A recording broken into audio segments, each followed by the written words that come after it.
Here's Vescovy now for three. No. Davis comes out of the pack. Boyd running up ahead. Boyd to the rack. He lays it in. This is 365 Sports, powered by Sikkim365.com. Michigan State down 2. And they're going to work clock and go for the last one. Walker drives it with 5 on the clock. Walker scores! 365 Sports is presented by IdealMRI.com. High-quality MRIs for $497 or less. IdealMRI.com. Your health is important, so is your budget. Jerome Tang sets it up, going for the lob!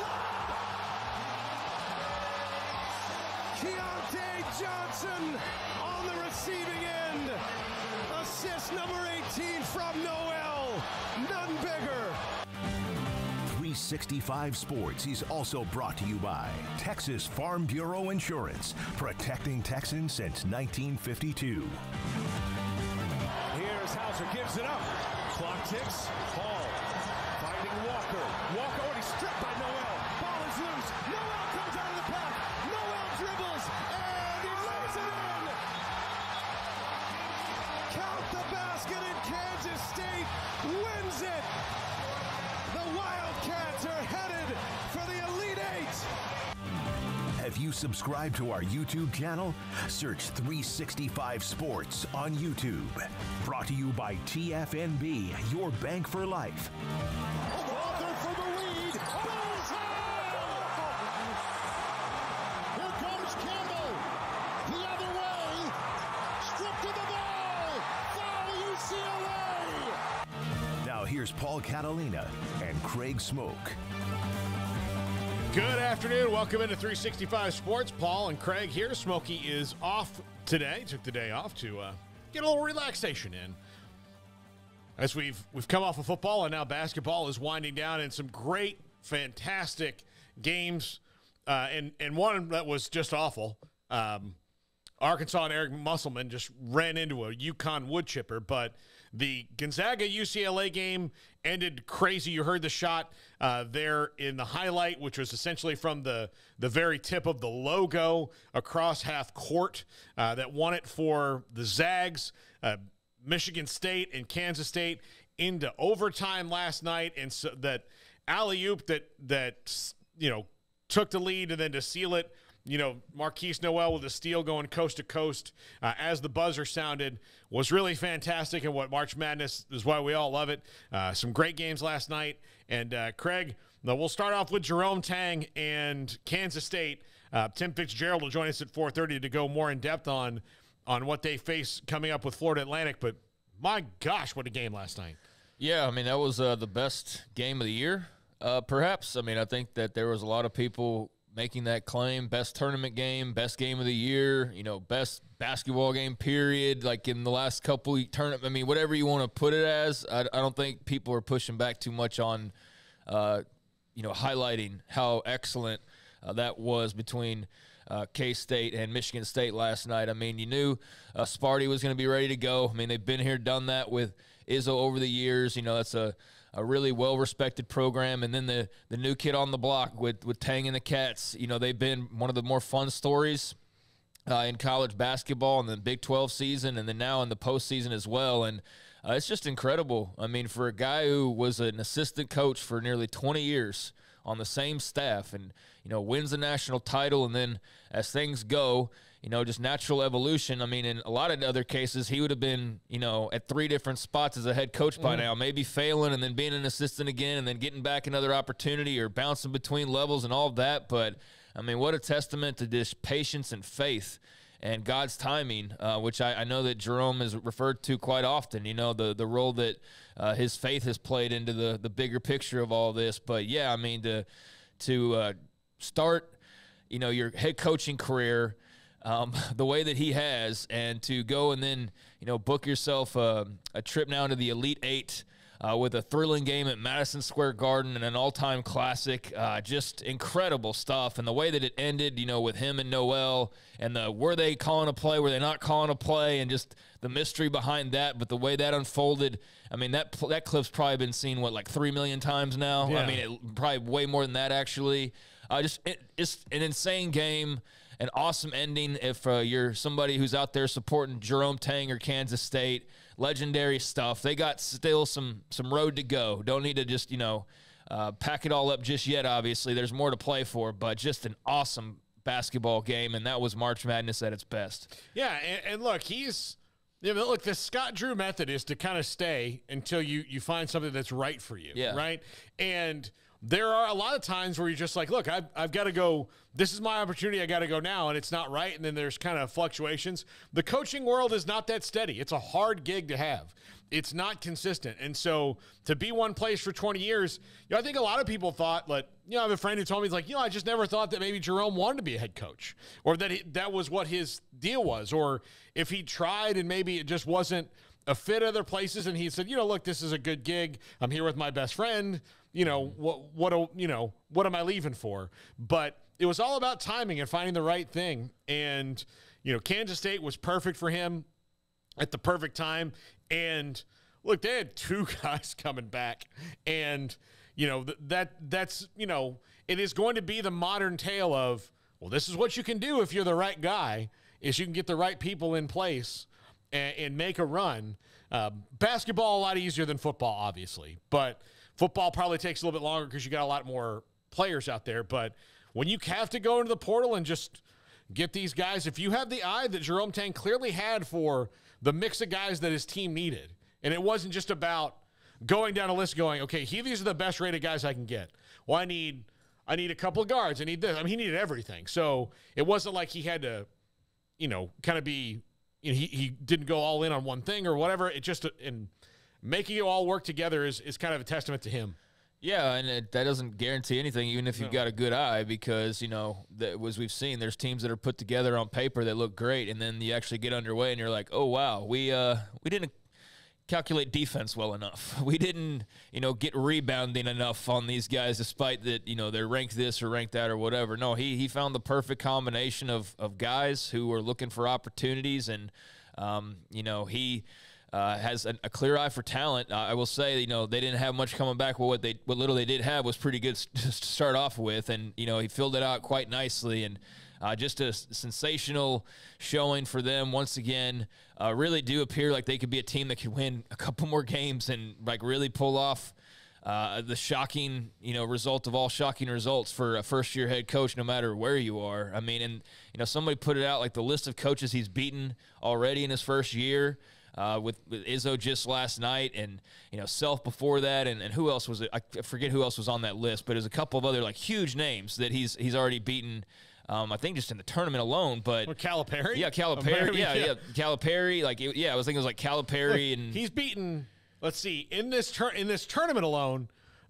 He's beaten 3 national championship coaches with Izzo, Calipari, and Bill Self. I think that's probably what I saw. Yeah. So 3 guys who've won national championships, not to mention, his best friend who he beat twice, who has a national championship. Now, that's his national championship too, but he beat that guy.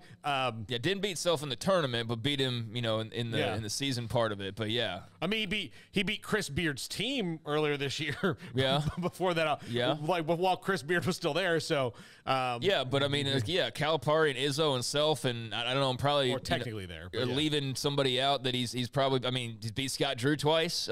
Scott Drew's no slouch. He's a Hall of Famer too, and I'm maybe even forgetting somebody, but yeah, just amazing to see the launch for K-State basketball and to know that there's still a bit of a ways to go. I'm not a big rah-rah SEC, the conference wins, everybody wins, but certainly we are in a time where it is sort of feeling like you've got to sort of have that pride if you're one of those left behind. And I think that, for people who are supporting teams that are in the Big 12 and are going to be in the Big 12, I mean, watching K-State do their thing is amazing in that way as well. It's huge. The units that you get as a conference and the extra money that comes in, and just the possibility that, you've had 3 straight years where a team's played for the national title. They've won the last 2, and possibly to have I don't want to get too far ahead because they still got a ways to go. There's still, a couple big games to go before they get to that point. But they have an opportunity, and, Texas technically as well. They're still with that opportunity. So we'll see what shakes out as far as that part of it goes. But for a multitude of reasons, especially if you're a supporter of that school in Manhattan, last night was about as good as it gets, but it could get a lot better. Yeah, and their opponent's going to be Florida Atlantic, who beat a really good Tennessee team last night, and super athletic, they make things happen really quickly. It's going to be a fantastic matchup, I think. I think that you could – at this point, you throw seeds out the window, in my opinion. You get to the Elite Eight, the seeds are out the window for the most part because you're not really even talking about who's the best and whose roster's the best. You're talking about who's playing the best right now, who's hot. Now, sometimes you can certainly not do that in this year's tournament has certainly shown us that with all the teams that have now fallen by the wayside. Now, they're a 3-seed playing a 9, but watching Florida Atlantic, they don't seem to notice the number in front of the teams that they're playing. Like I said, Arkansas got rolled last night. And if UCLA was not a perennial basketball blue blood, and maybe the blue blood of all basketball blue bloods based on the run they went on under John Wooden, I would feel bad for them because of the last 2 times they've lost to Gonzaga in the tournament have been absolute gut punches. Mm-hmm.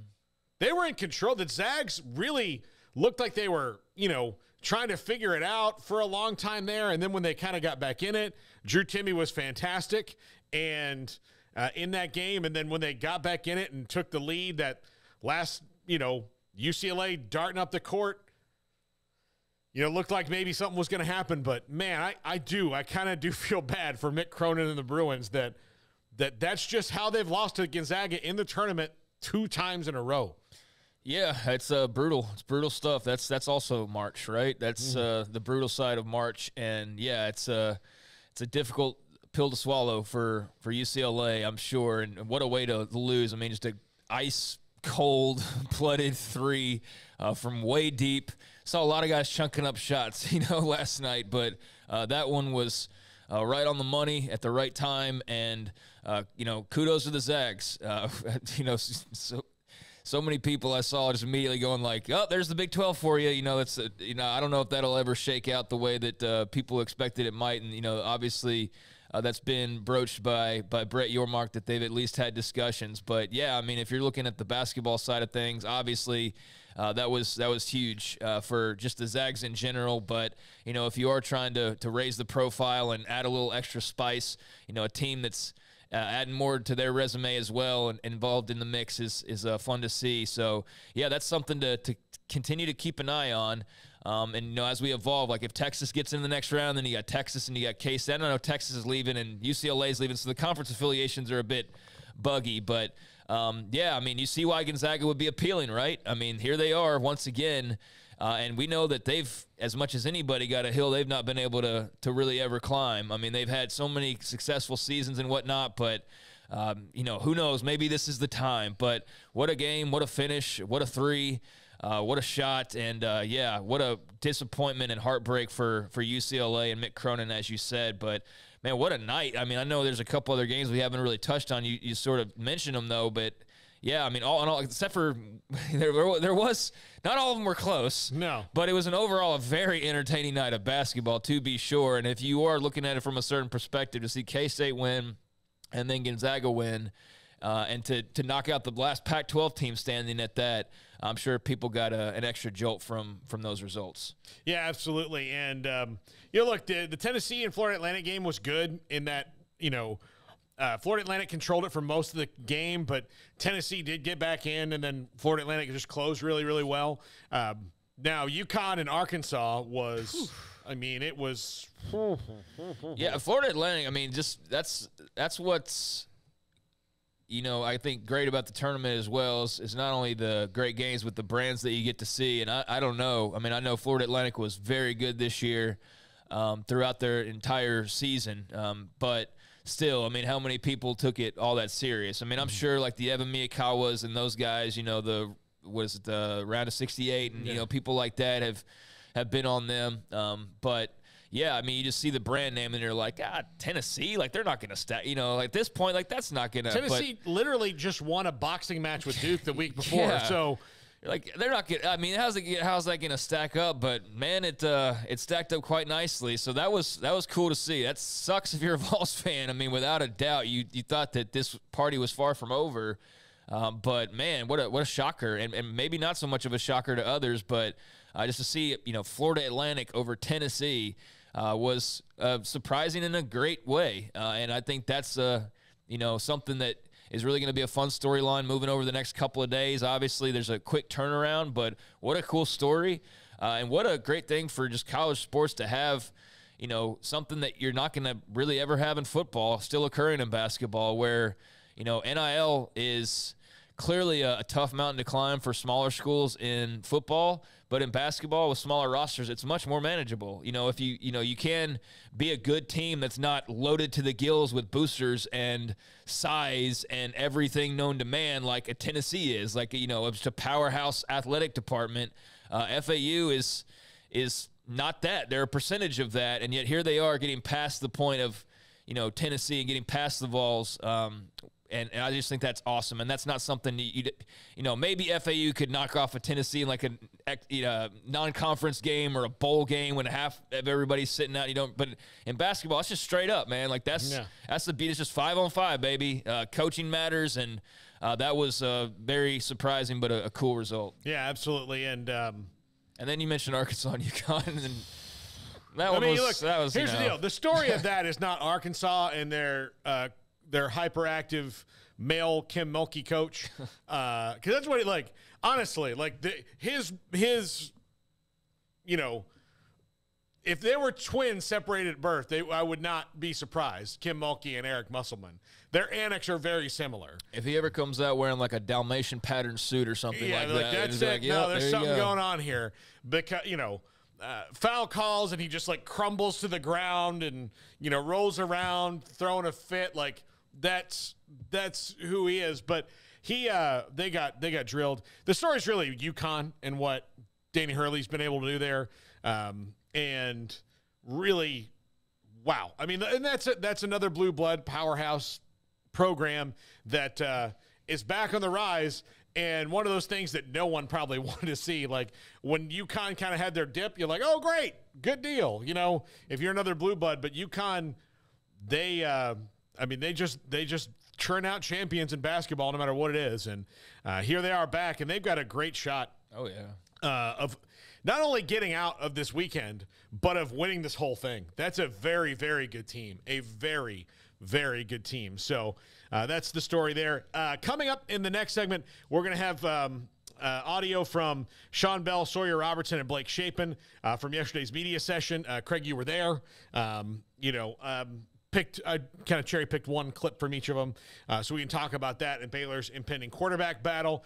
That's going on a lot. The top five, in fact, today is about quarterback battles for teams on the rebound throughout the country. Look, some of the good teams, like some of the teams that had wild success, have them. Ohio State, Georgia, and Alabama all have quarterback battles this year. But that, to me, is not maybe as interesting as schools like Baylor, who are just 1 year removed, or starting 2 seasons removed from a conference title and trying to reinvent themselves, or teams with new coaches that have quarterbacks and they're trying to reinvent themselves. And Baylor certainly in that regard. Yeah, I mean, it's been an interesting offseason. Last year, you can't I'm sure all the words have been used at this point, but, there was a lot of struggles, man. It was just a long season. It was a tough season. There's a lot of ups and downs. You could never really just grab hold of the wheel and go on a fun, ride. It was just like, you got a block and then it was like a fender bender. It was something one after the other. It felt like you could never just go on cruise control and enjoy the trip. And everybody felt that. It's clear by the changes made after the season was over within days that that was the feeling pretty much throughout the program. You had coaches leaving or fired, mutually or not. You had an outgoing amount of players. You had an influx of new talent, and yeah, I mean they're bringing in double-digit new faces this spring. I mean they went heavy in the transfer portal. I think they ended up losing 9 and adding 10, and I know that's not by far the largest numbers that anybody was dealing with, but that was significant because it's clearly the most that they've dealt with one way or the other, inward or outward, that they've had in the entire stretch of the transfer portal, and maybe even a couple years combined together. They didn't have that many total on the inside or outside. So, yeah, that's a sign of just the need for change and the need to shake things up. And it's very fitting that when you go over to the campus, there's a lot of construction going on. The indoor is basically a skeleton or a shell right now because they're extending it by another 20 yards, and then they've got the big football ops building that they're now constructing from scratch along the Brazos, and those are all huge projects that are probably overdue but much needed, and it's fitting because that's just change going on, right? Kind of like the team itself. So as they're sitting there working out and you see like this building that's getting reconstructed, you're like, the team right in front of that building's going through the same process. You know, they're hoping to remodel this thing and get it into tip-top shape, and that's easier said than done because just because you grab guys through the portal and you add some names doesn't mean that it's going to work out. And, we'll see, but it feels as though they made the right choices just based on what we've heard so far and the vibes, if you will, around the facility. It just seems like it's more positive. It seems a little less, there's not anything you're just feeling is a little bit off that you're trying to pinpoint but can't quite pinpoint. I really think that with Dave Aranda's comments the other day, that just settled everybody's minds and put everybody's minds at ease about, like, what's going on here. What do we have to worry about last year carrying over to this year? I think with him talking about just the mistakes that he made, that is very reassuring to the fan base to hear. And so, to hear the quarterbacks yesterday, they seem like they're in a good spot. This is not feeling like last spring when it was Blake Shapen and Gary Bohannon. You're like, all right, by the end, somebody's leaving. Like, somebody's going to transfer here by the end of this thing. It feels like there's an actual competition brewing, but you're not worried about it resulting in somebody being gone, by the end of it.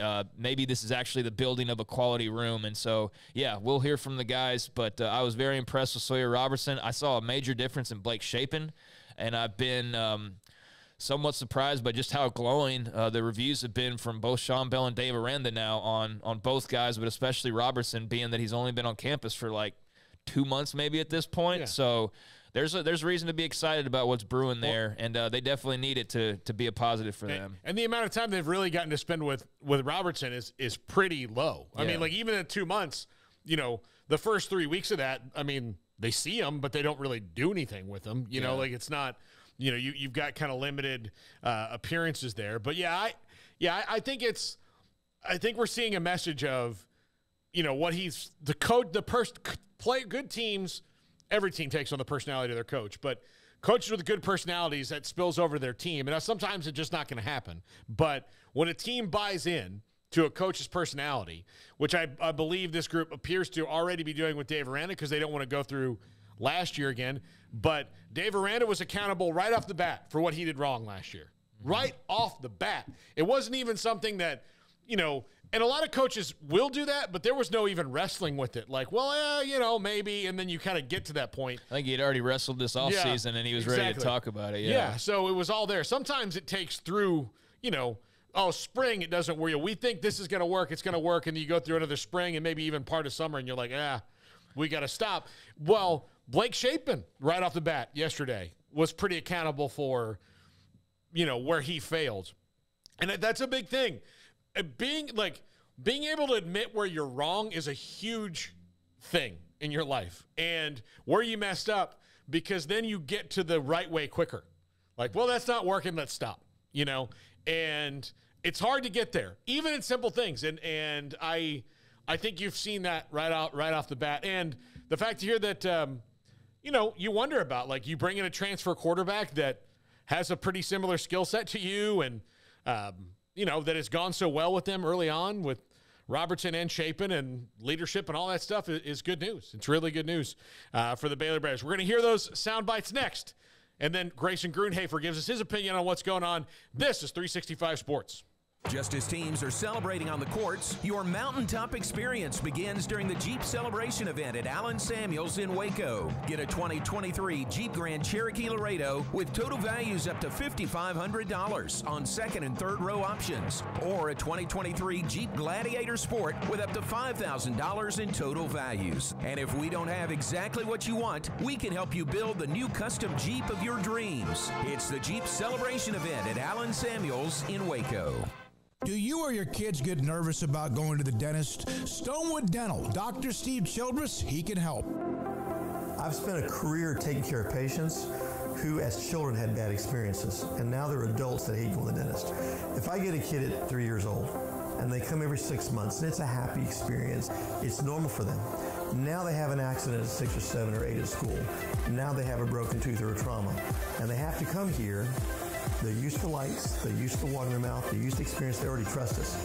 It's amazing what we can do with that kid without it being a negative thing. But if I see a 6 or 7 or 8 year old that's never been to the dentist, and now they have a trauma or an unfortunate unexpected toothache, it's harder to do that for that kid and it not be somewhat of a negative experience. So bottom line is I try to teach kids and adults and teenagers and everybody the way I'd want my family treated, which is where it's a necessary part of life. You just take care of it. It doesn't have to be that big a deal. Learn more, stonewood-dental.com. Baylor Scott & White Southwest Sports Medicine and Orthopedics, the team physicians for Baylor Athletics, diagnosing and treating all sports-related injuries, including concussions. These specialists also provide orthopedic services for athletes and non-athletes alike, whether it's knee or shoulder pain, a wrist injury, orthopedic spine care, and even an arthritis and total joint clinic. Trust the doctors Baylor Athletics trust. Baylor Scott & White Southwest Sports Medicine and Orthopedics wants to get you back in the game.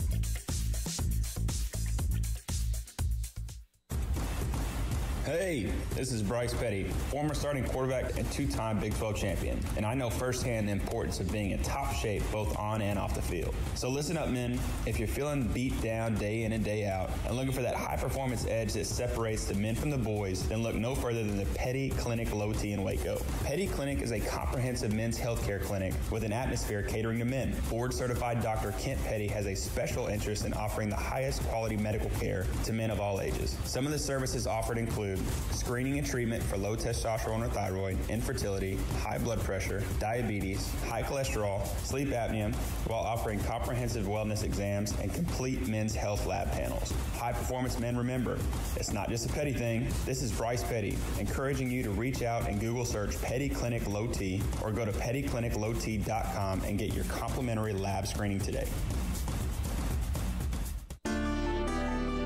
It takes time to reach goals. It's a truth that applies to more than sports. It goes for your financial goals as well. You work hard for your money, and you deserve an investment strategy that lines up with your game plan. And Chuck Verno, your Edward Jones financial advisor, can help. If financial investments aren't putting forth the effort you desire, stop by today for a financial review. Chuck Verno, 720 North 64th Street in Waco, 254-732-1161. Edward Jones, member SIPC.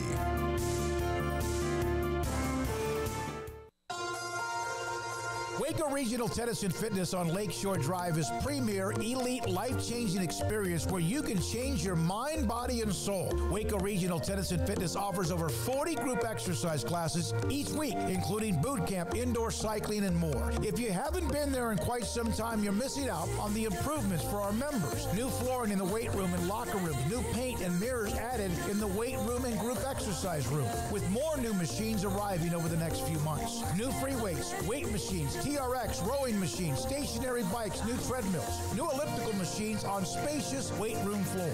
Personal training with Christy London, Randall Corley, and Alex Botch, where you will be encouraged and motivated to grow. There's sauna, whirlpool, tanning bed, and kids club. The amenities are great. 16 tennis courts plus an 1,100-seat stadium court, 8 pickleball courts, youth and adult tennis and pickleball lessons.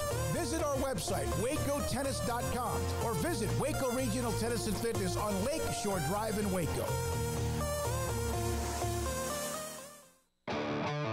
This is 365 Sports. The 3 o'clock hour is sponsored by Waco Custom Marketplace. Meats, sweets, Texas treats, and a cut above the rest. 425 Lake Air Drive, Waco. Welcome back to 365 Sports. This segment on Baylor Athletics brought to you by Richard Carr Motors. Yesterday, the Sean Bell, the quarterback's coach, and the two quarterbacks had media availability. We'll just start right off the bat. Craig was there. This is Sean Bell on what it's been like so far with Sawyer Robertson and the incumbent starter, Blake Shapen. Well, I think it all starts with a fit, right? I think as you're looking to bring somebody in, it's not all about, how many yards they threw for, how many, wins they had. It's really a fit for the program. And I think Sawyer matched that. You saw the potential. You may not have had the opportunities that other people had and had the reps that other people had, but you see it from his high school film. And obviously as a coach, you're calling people that know him through high school and then at the college level and see how his development's been. And you're doing all the investigating you need. And I think that, through that, we found the right guy for this program. And I think it starts there. Well, that was about Sawyer Robertson. Sorry, introed that the wrong way. Yeah, he's not going to have a bunch of stats, Craig, but it is interesting the position that Sawyer Robertson is in now, and a lot of quarterbacks around the country. We'll talk about Ole Miss later in the show, but there's situations now where we had the two-time transfer rules kind of amended and shown to us yesterday. He would be a two-time transfer, so he's kind of here, right? And this is not going to be decided in spring, so it had to be a fit because for him, he's got to be here, and for Baylor, they got to make it work with these two guys because there's not experience on the roster after him. Yeah, I mean, it's a key decision by both parties for sure. I mean, if he turns out to be the wrong kind of fit, then they're pretty much up, creek without a paddle because there's only so many other options still out there. And to get him when they did was not miraculous by any means, but it was pretty clutch and could have worked out far worse if they had whiffed on him and then had to go scouring elsewhere just for simply some depth. But to land a guy who could very well be your starter is a pretty big deal, and a nice recovery from that signing day fiasco with the recruit who shall not be named, who headed to Oregon with his morning decision and really left him in a lurch. I mean, after hardcore recruiting him for a year, more than that actually, and thinking you had him locked down, to then the morning of, find out that, oh, never mind, I'm changing my mind. I mean, that really screwed them over, man, and didn't have to be that way. I mean, it could have easily have occurred like a couple weeks before or a couple months before or whatever, but, I mean, they were screwed, and then to recover the way that they did and land a Sawyer Robertson, obviously the passing of Mike Leach played into this somewhat. I don't know, how that would have worked out if, there had been a better, piece of news as far as that goes. Like he had a health issue, but he's perfectly fine, right? And, Sawyer Robertson clearly loved and respected Mike Leach, and that's why he went to Mississippi State. But that happened, and I think that kind of slid open the door a bit, and, Baylor was ultimately the benefactor from that, but somebody was going to benefit from him. And so, yeah, they went and did their due diligence best they could, which is, looking at tape and just seeing if it works. And look, he didn't play in the offense that they run. He played in an air raid. He played in an air raid in high school. He played in an air raid in college, obviously, and played very little. I mean, ultimately, compared to Blake Shapen, who just started an entire year, there's not really an experience comparison there. But, big arm, nice size, great personality, learning, quickly and doing all the things that you're supposed to do. It seems like he is the right fit, and that they did their homework, and their homework, benefited them greatly the way it appears right now.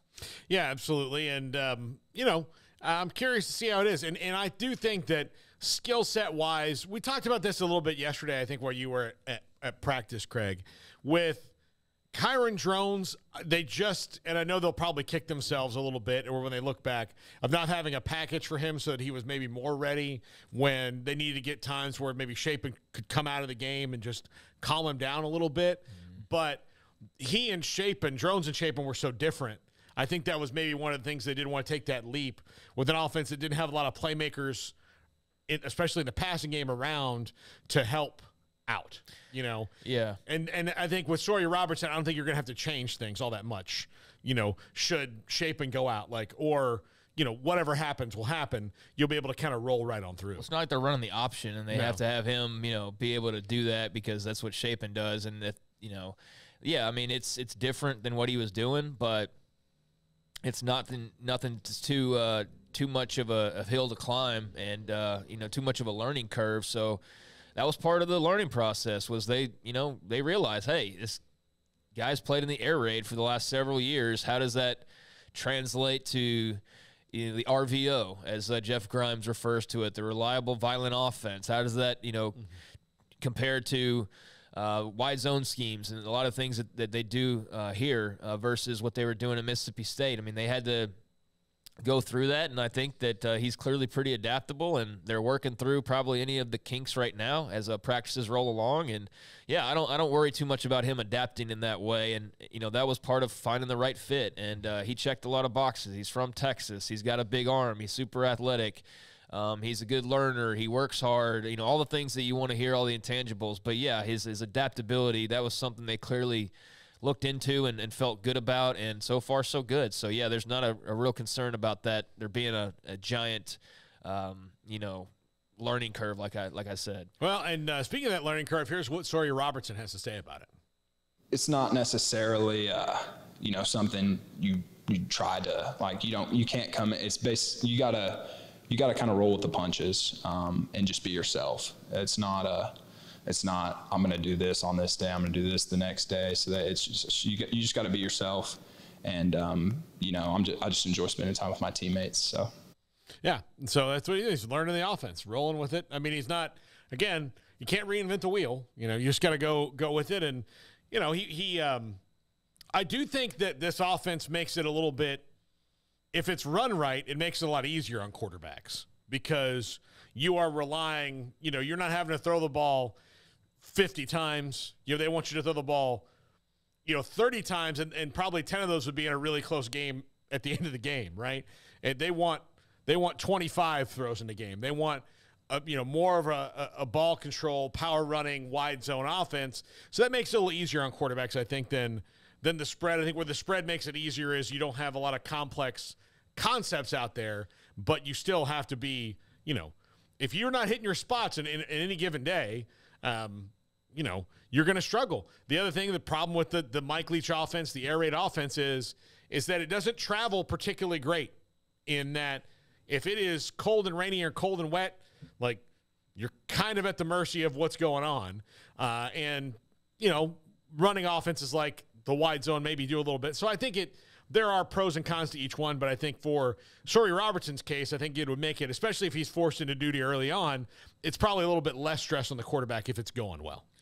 Yeah, I mean, I don't know. I don't know what it's like from his viewpoint other than what he throws out there like yesterday. And that comment in particular, I think that was sort of all-encompassing about, just fitting in and making the change and the transition itself.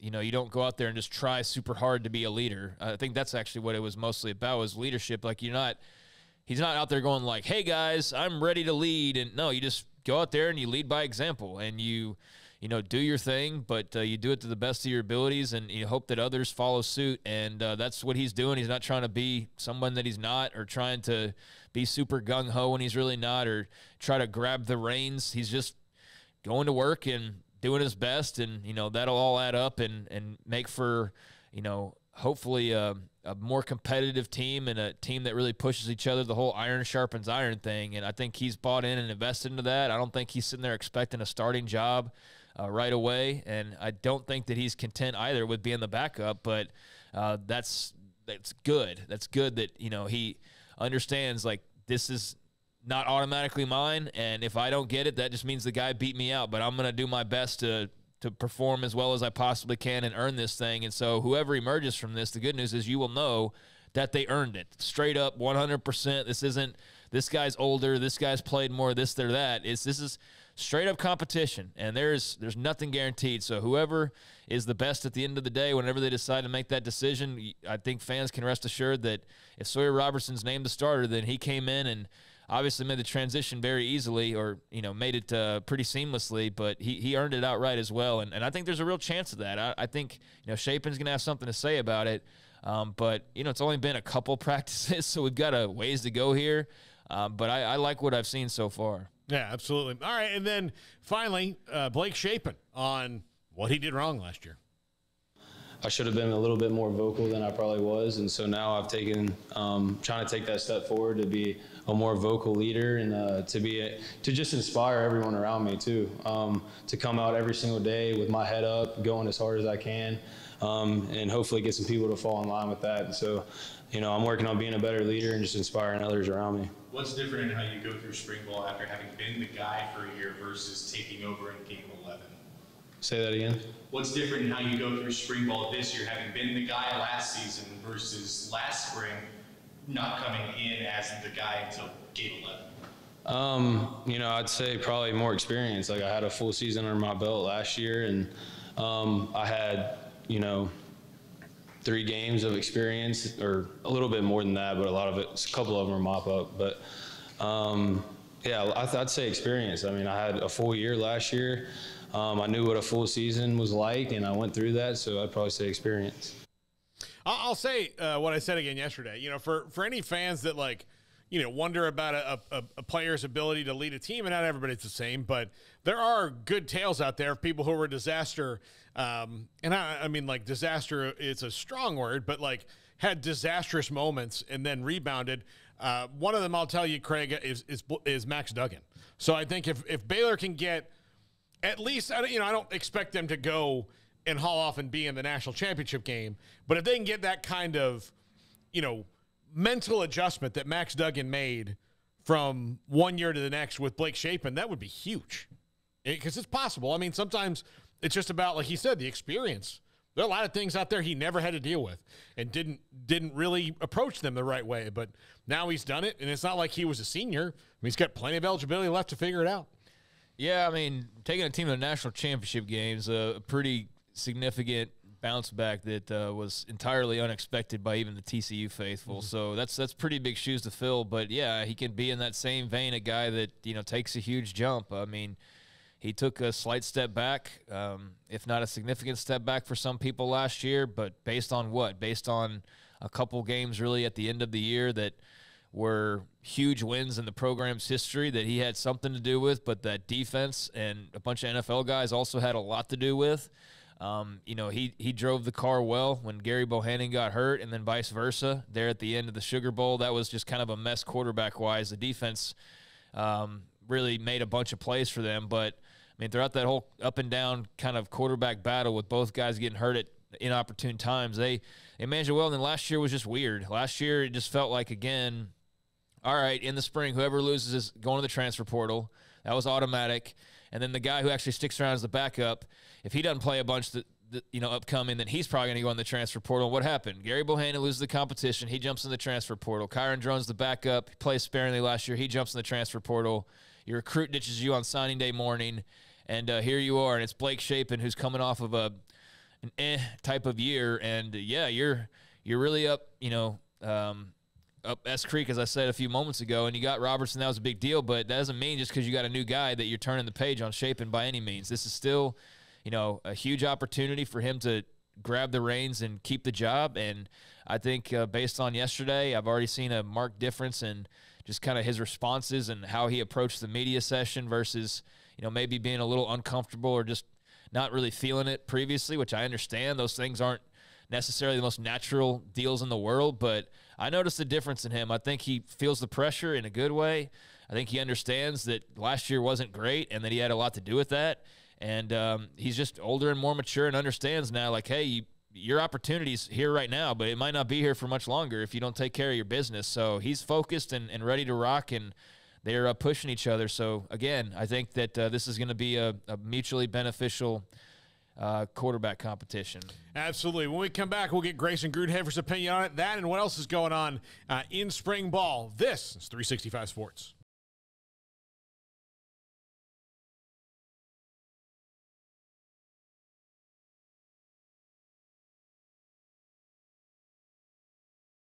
Is the soundtrack of life at Baylor.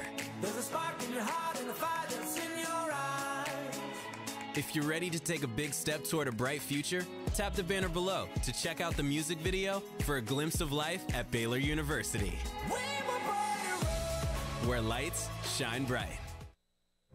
Stepping into a new pair of boots is great, but stepping into the boots of a U.S. Army officer can also add confidence and leadership skills to your son or daughter's career path. There are more than 150 occupational specialties to help them find the best fit for their future. See all the things your son or daughter can achieve in our boots at GoArmy.com. U.S. Army Waco Recruiting Company, 254-598-8131 or 254-776-1543. Let Camille Johnson Realtors guide you seamlessly through the process of buying your dream home or selling your current one. Commercial, farm and ranch, or residential, Camille Johnson Realtors can smoothly and successfully lead you through any transaction. With a team of 28 experienced agents who are excited about serving you, Camille Johnson Realtors services the entire greater Waco area. If you're in the market to buy or sell, contact Camille Johnson Realtors, 104 Midway Center in Woodway, or find them online at www.camillejohnson.com. Camille Johnson Realtors, elegant, charming, warm. Welcome home. Pizza, burgers, and Bears football. There's no place around Waco that serves them all other than Bubba's 33. Come show your green and gold and enjoy some of Waco's best food and beverages while watching your favorite team, the Bears. When real Bears fans get hungry, Bubba's 33 is the #1 spot for ice-cold drinks, hand-stretched, stone-baked pizzas, and bacon-infused burgers. Join us for indoor or patio dining. Bubba's 33, Waco's restaurant and proud supporter of Baylor Bears football. Sick 'em, Bears. At Ideal MRI, we feel blessed to be a part of the Waco community. We're a small family business right here in Central Texas, and our goal is to bring down the cost of health care while maintaining high quality. At times like this, the cost of health care has never been more important, and unfortunately, significant illnesses and injuries still occur. That's why Ideal MRI is open and here to serve you through the difficult time. We offer premium MRIs just like a hospital with state-of-the-art technology and specialists, but you'll pay less.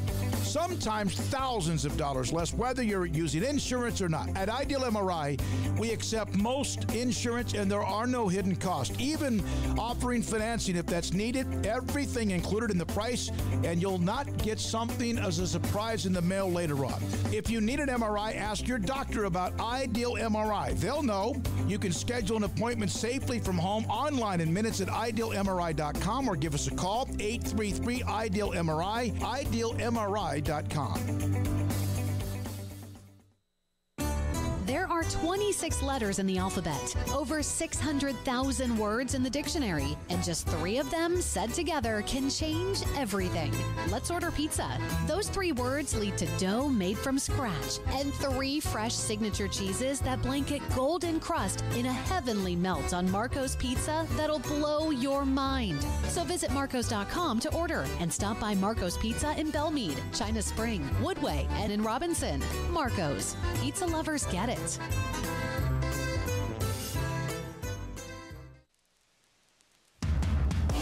Welcome back to 365 Sports. It's time for our weekly segment with Grayson Grundhafer of SicEm365.com. Brought to you by Pioneer Steel and Pipe, where customer service is their main focus, and best in metal, steel, and pipe for large or small projects, with 2 locations in Waco and Bryan.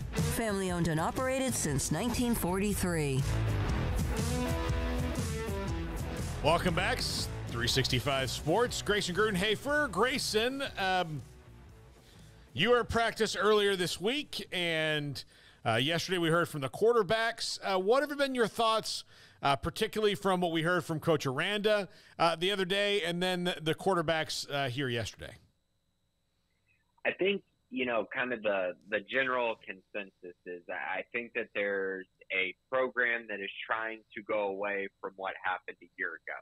And I think Dave Aranda kind of spoke to that a little bit, just kind of self-reflecting, which is something that I think he's done quite a bit during his time at Baylor, to be honest, because he's kind of had some roller coaster, from COVID to winning a Big 12 championship to last year. It's just kind of been ups and downs and having to make adjustments. And I think just self-reflecting. And so you heard that from him.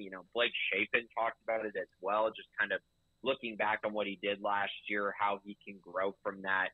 He specifically mentioned the leadership part, which is something that I think was glaringly, it was obvious last year, right? Because they didn't have as many leaders as I think everyone thought.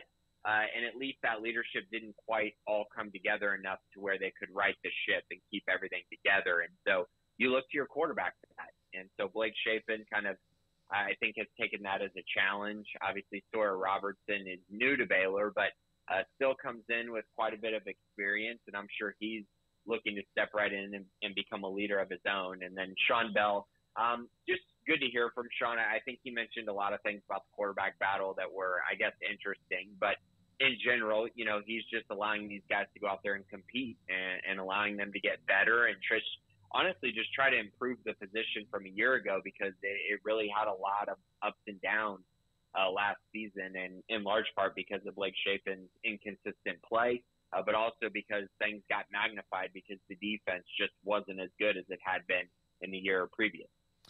I think you're a believer that Robertson will be the starter at some point early next year. Was that only reinforced when you hear how Aranda and Bell are just kind of gushing over the guy and what he's already brought, given that he's been on campus basically, 2 months at this point? Right. I kind of just think when you look at Shapen and Robertson, my viewpoint is that Robertson has the higher ceiling. I just think when you look at him, you go, okay, this is the guy who could play in the NFL. This is the guy that has the NFL arm talent. His delivery looks great. He's athletic enough and mobile enough to get outside the pocket and make throws downfield, and just more so what the NFL is looking for. And we talked about on, the Bearcast this week, Craig, I still think that Blake Shapen is the favorite to be the starter game one. But in general, I just think this offense has a higher ceiling with someone like Sawyer Robertson at quarterback. So now it really just comes down to, can Robertson make this his team? And can he get a grasp of the offense quick enough? Because remember, he's coming from an air raid offense. He mentioned this week how it is different and there are adjustments that he's trying to make. And so how quickly can he get caught up on all of those things, I think will probably be the biggest difference maker in who ends up being the quarterback next season. Grayson, there are a lot of other position battles that we're, haven't even gotten into yet. I mean, I think we know who the center is going to be. That's probably going to be Clark Barrington, who you'll hear from later in the show today in the interview I did with him a little while ago before spring ball started. But outside of that, we don't know who the right tackle necessarily going to be, or the left guard, or, there's a lot out there on this offense that does not center around the quarterback. There is. And I mean, even Clark Barrington, when he initially signed with Baylor, it wasn't a foregone conclusion that he was going to play center. I kind of felt like he was either going to play center or they were going to have to bring in someone else to play center, because Clark can do both. But my thought process was it was hard for me to envision the staff, starting Timothy Dawn as a redshirt freshman at center. And so it makes a lot of sense that Clark is playing that position. They have more guys who are ready to play guard than they do center. So unless they're able to add someone from the transfer portal, yeah, I think you're exactly right. Clark will be the starting center probably next year. You got Campbell, who's going to start at left tackle. And then I think Gavin Byers fits in somewhere in there. I think he's probably going to play guard this year. But those are the three guys that I sit back and say, okay, I think those three guys are, in my eyes, kind of locked in to be starters. They're veterans. They're experienced. They've had the ups and downs of college. I think they're the most ready to play. But then the other positions, you're exactly right. Who's going to start at, right tackle? Is Elijah Ellis, finally, his fifth year on campus, going to take this big step and become a starter at right tackle? Or, someone who is kind of a hidden gem in his recruiting class, Caden Siraki, is he going to take over that right tackle position? And then, of course, the guard spot, like you said, up in the air. I think a guy like Tate Williams is a really intriguing one. Maybe even George Maye as well, potentially sliding into the guard spot. But you're right, a lot of questions along the offensive line, and that's just the offensive line, because I think if you look at wide receiver as well, there's still some question marks there, even though I think most people can kind of guess who the starters will be. I still think there's a lot of talent in that room and a lot of competition still going on. I think we mentioned it on the podcast, but you had taken note of the new roster that was released, and I think we kind of talked about it towards the end, but was there anything that jumped out to you for those that may have missed that and are interested, that jumped out from, the departures on the roster? Right. So the departure side of things, obviously, people had been waiting for a while to figure out if Kay McWilliams was going to be able to come back to Baylor. And obviously last year was just it was just sad to see him get injured so early in the season and then just be unable to get himself back onto the field. And now he's moving on. So I felt really, that one is really tough because I felt like he was going to have a really good year last year. And I felt like he was a really, really talented running back who, unfortunately, injuries happen. So that was one. Javon Gibson not being on the roster was another one that was a little surprising, along with Bryce Simpson, two younger guys who I think we're still kind of waiting to see what they could be. I don't think they were going to have huge impacts this year, but I think down the road as developmental guys, those were two guys that I really felt like could be pretty good players down the road for the Bears. So as far as attrition goes, I think those were the main ones that I kind of keyed in on. There were a couple others, Jalen Ellis, Cisco Castan. But I think the ones that I mentioned are probably the two that I guess raised my eyebrows up the most. Yeah, Grayson, what do you think? And again, we haven't heard from that side of the ball yet, but about the adjustments under Matt Powledge on defense and how different that will be. Right, and that's going to be absolutely fascinating to watch. And a big reason for it is because he coaches the safeties, obviously, and defensive backs in general are going to, get his attention a lot. He's got a lot of young guys right now that are competing for playing time. One of his, I guess you'd call veterans, in Devin Lemire, who's only a redshirt sophomore, but he was the only returning starter from the safety position. And he's out for the spring pretty much. He's just going to be going through individual drills and, helping in those ways. But as far as, the physicality, the team portion, he's going to be relying on guys who haven't played a ton. So I think that's going to be very interesting to watch when you see guys like Corey Gordon out there and Alfonso Allen, who played a little bit last year, A.J. McCarty, who made the move from cornerback to safety, and then Devin Bobby, who played some last year. Those are the four that I'm really looking at the safety position to see how they grow and develop. And, of course, Bryson Jackson as well, who's now playing the star position. So a lot of moving parts, honestly, for Matthew Powledge in the secondary. The defense in general, if you look up front, I think their defense line is going to be really good.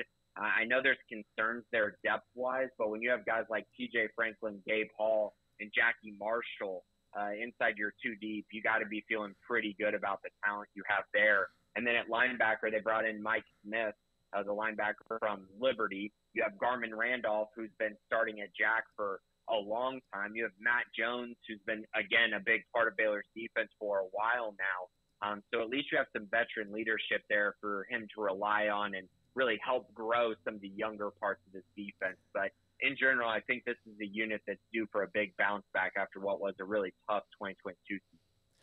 So spring's underway. They've got the Pro Day coming up on Monday. That's not really a recruit thing, though. That's not even going to be on campus. But spring game, a month from now, obviously there will be some visits and things like that over the next few weeks. Right now, they have 3 commits for 24 with Jaden Porter from Lorena and Brock Jackson from Lumberton and then Colton Siraki from the Woodlands. But what can you kind of, throw out there as far as what people can expect recruiting-wise here now that, the ball's rolled back out on the field and things are a bit freer? Like, what's kind of the timeline? What are we looking at as far as building on this 24 class?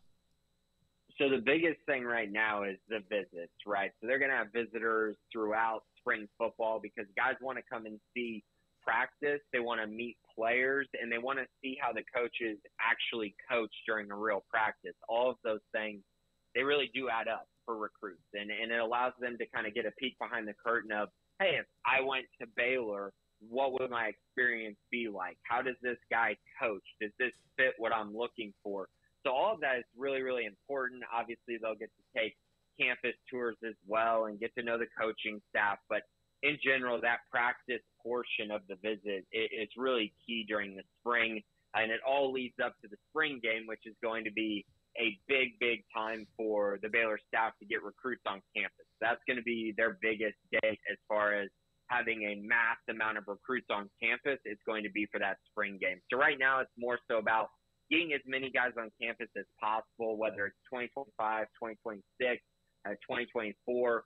They're really just trying to get a bunch of recruits on campus, guys that they're looking at, guys they're evaluating, guys who already have offers, and then figuring out where those guys fit into their plans long term, and also allowing the recruits to figure out if Baylor is a part of their plans in their recruitment. So it's a key time for the Baylor staff and for all these recruits. But right now, it's again a similar situation for the Baylor staff. They're trying to figure out what to do with their remaining spots in the 2024 class. They still need to figure out the quarterback position, which is obviously something that's going to be talked about for months, because still trying to figure that out. That's a big deal of a position. And then they're also just trying to figure out, hey, okay, so originally we thought it'd be like 15, 16 guys in this class, but with the attrition, is this going to allow us to expand the 2024 class, or will those spots be used from the transfer portal after spring football?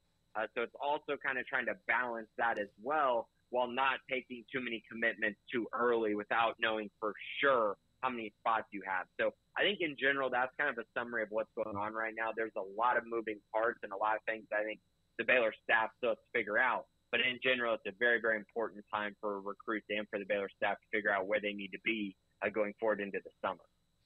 Grayson Grunhafer, SicEm365.com. Grayson, have a great weekend. Talk to you soon. Thanks, guys. Appreciate it. Right. Grayson Grunhafer, SicEm365.com. Read his work there on the website and see everything that he does. And, of course, the Bearcast, which is live on Tuesdays and then available for you wherever you get your podcast, or on the Baylor YouTube channel, which if you're a Baylor fan, please like and subscribe to that channel. That'd be a nice thing for you to do. Just if you want to do a nice thing for us, just like and subscribe to it. Literally ask for nothing other than to click a button. Like we don't ask for money. We don't ask for anything. We're just here. Yeah, don't make free. Us start asking for money. Like, we're just here for free. That's going to be sad. Yeah, just click like if you could. Probably don't do that enough, honestly, and I don't know how all that works, like the algorithms and everything. Like, I know there's people that do like deep dives like that. You know, Armstrong was our former producer, was super into kind of knowing the ins and outs of how all that worked. But I do know that the more likes, the better. So, yeah, I mean, if you're just one of those people that listens to us regularly, if you could, just click that one button, and that's it. That'd be great. We'd appreciate that that support. But, yeah, thanks to Grayson as well for hopping on with us. Yeah, we need to make a cool, like, trailer where it's like, yo, if you like it, click the button, share it with your homies. Smash that like button. Yeah. I just don't want to do that every day.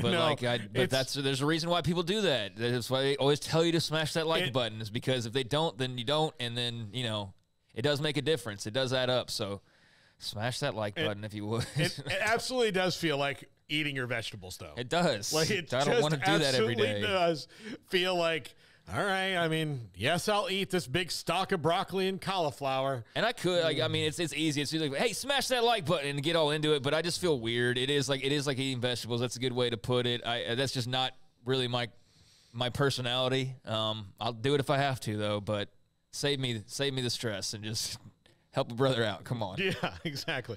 Do it out of the goodness of your heart. When we come back, Craig, a listener sent me, and we like to do these from time to time, a realignment hypothetical about the ACC, and he wanted your thoughts on it and my thoughts on it. So I thought we didn't get to it yesterday. We had a very full show, but I thought this on a Friday would be good. Again, it's just a thought exercise. It's not going to happen. Chat room, you'll probably love it.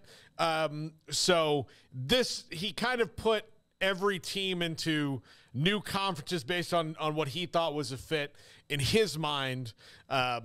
Going on. I disagreed a little bit. I'm sure you will. And again, it's just a thought exercise. There's nothing to it. It's just one of those things that we've kind of had fun with before. We'll do it again. We'll get Craig's thoughts on it. That's coming up to this. This is 365 Sports. Cars priced right both day and night. Average your car in Texas. Trucks built for you, red, white, and blue. Average your car in Texas.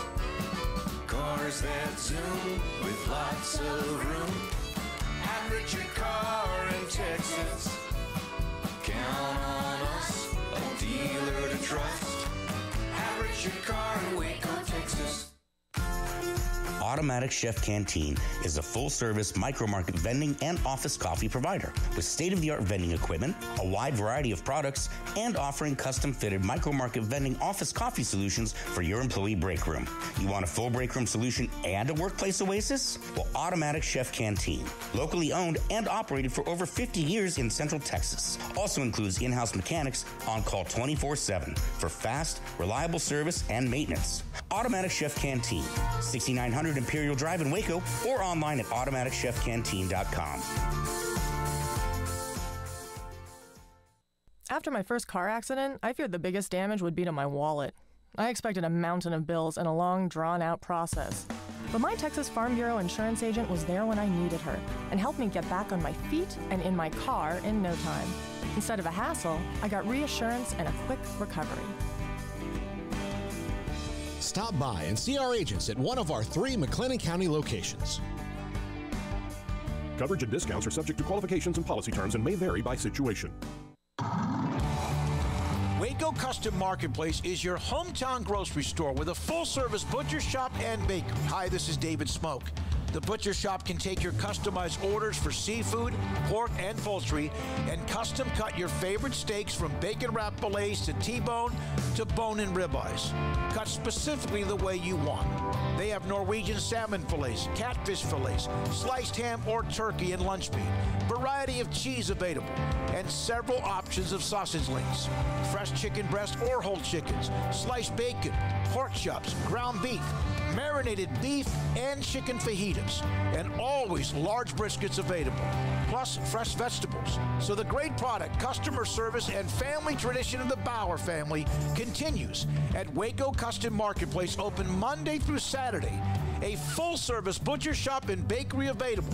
Waco Custom Marketplace, 425 Lake Air Drive in Waco, or WacoCustomMarketplace.com.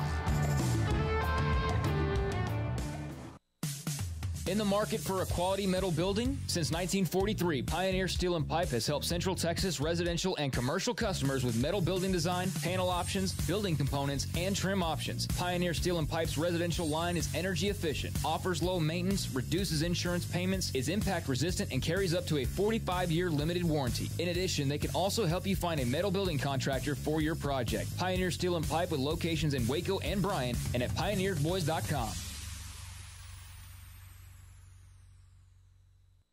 TFNB Your Bank for Life is the official local bank of Baylor Athletics. Find out why more Central Texas are making TFNB their bank for life. Sign up for our Edge checking and savings accounts to earn interest or cash back. With 5 convenient locations and an award-winning mobile app, banking has never been easier. TFNB Your Bank for Life. Member FDIC. This is 365 Sports, powered by Sikkim365.com. The 4 o'clock hour is sponsored by Boozer's Jewelers, the wedding ring store, specializing in custom jewelry and repair, all in-house. Now here's Paul Catalina and Craig Smoak.